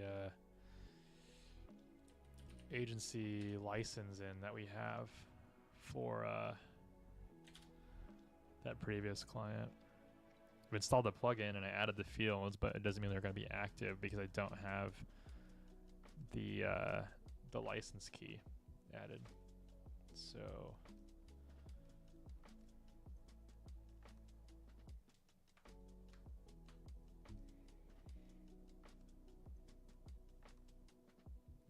oh, never mind. Here it is.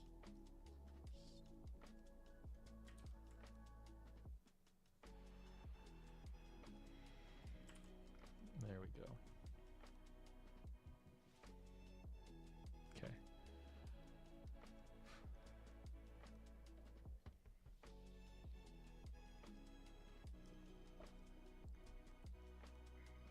Okay, so we need to go to, we added that. We need to go to settings, activate license key so we don't forget.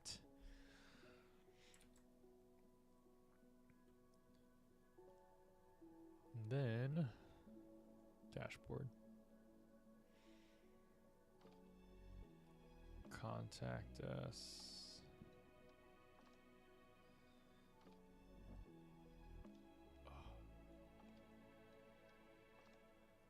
Let's add URL refer. UTM. Source. Medium. Campaign. Content. Done. Publish.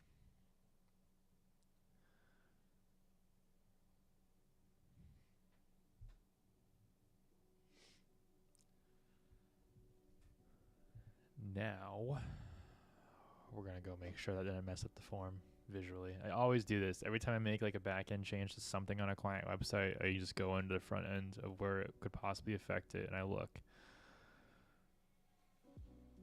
Okay, so this is I don't know why this is like black. That bothers me. I was gonna have Eva and our team do this on Monday, but I'll see if I can figure it out now.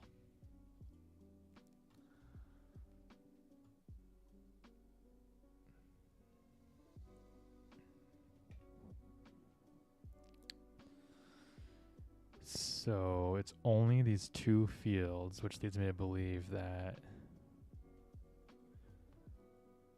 it's a style on. Yep, there it is. I don't know why that's there. Let's delete that. Same thing over here. Style.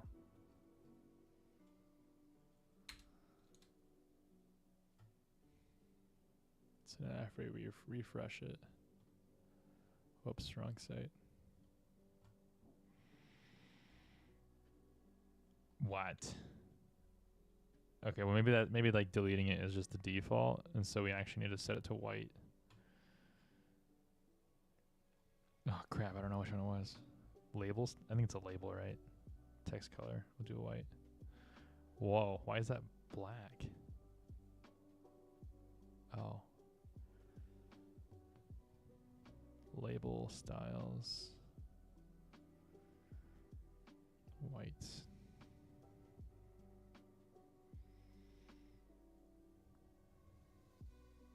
Alright, there you go.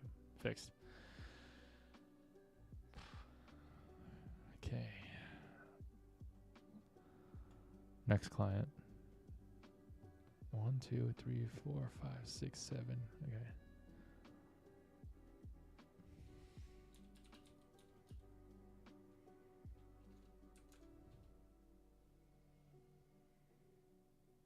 Did I not save that? Oh.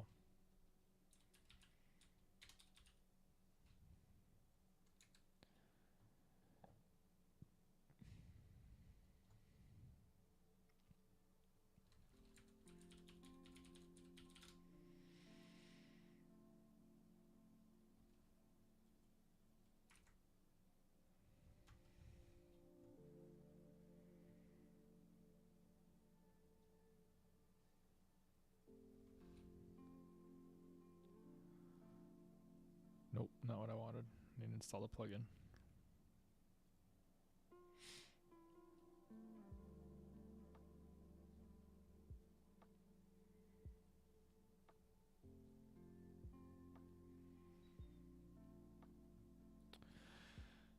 Activate plugin. Now we need to go to settings, manage license, pull the license key,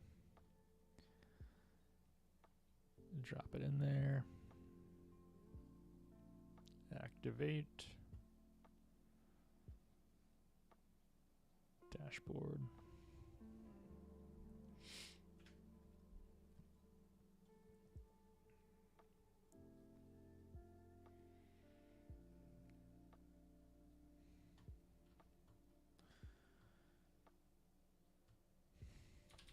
URL refer, UTM, source, medium, campaign and content. Done, publish. Now I need to check visually on the front end to make sure that that is accurate. Okay, also, I'm wondering, I've seen, so normally we only have like one contact form on the page or on the website. I've been seeing this landing page contact form. But, wait, hold on, is built when? In February? Oh, okay, that's for Google Ads. That's not for Nextdoor. Disregard that.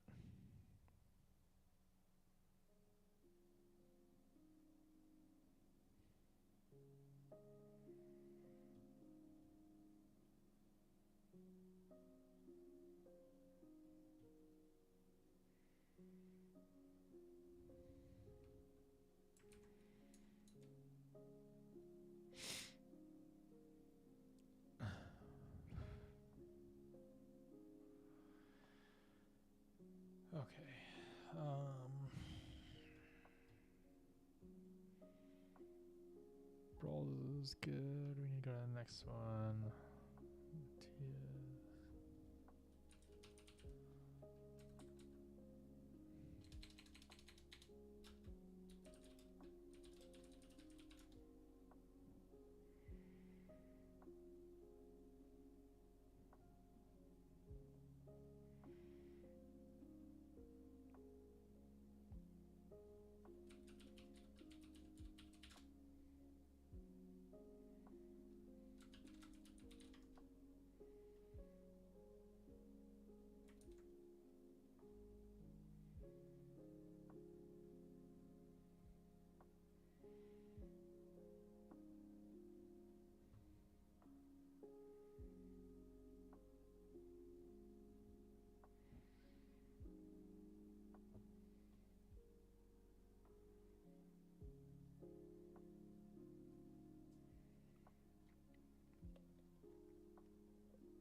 That's funny.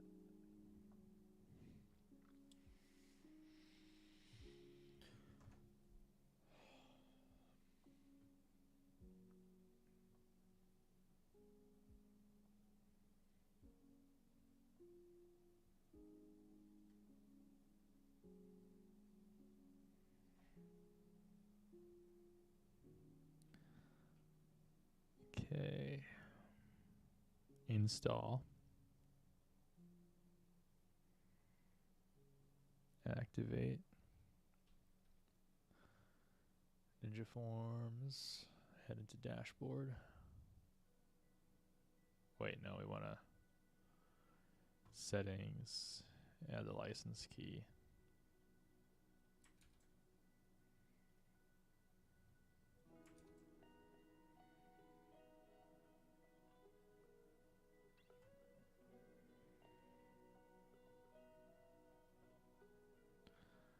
Now we want to go to dashboard. Contact form.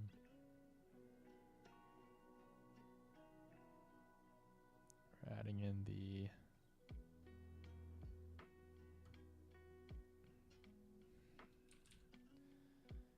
URL refer. Whoops.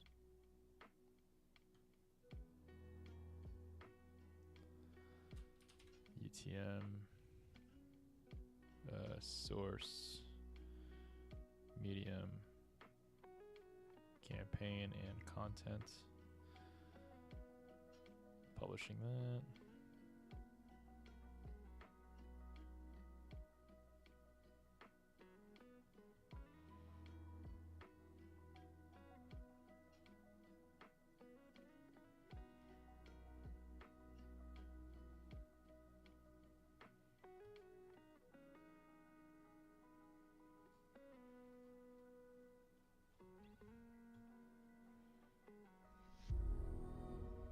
Whoa.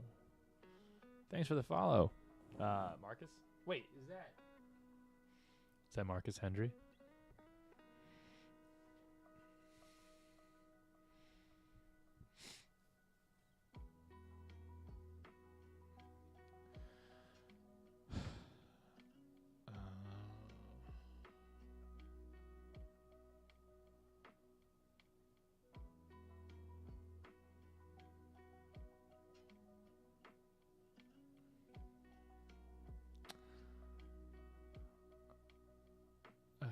So back to where we were, complete hardscape. So now we want to go to this client.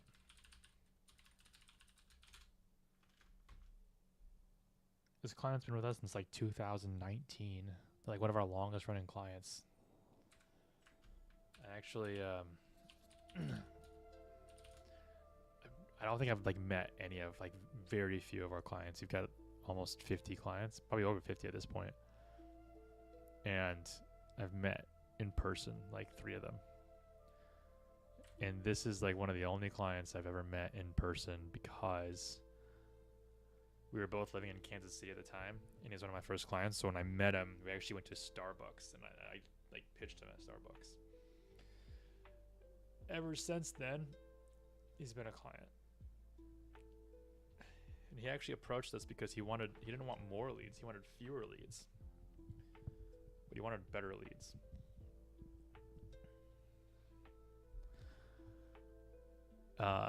Number one way to get clients better leads is just don't do Facebook ads. The lead quality will skyrocket. Lead volume won't, but quality will.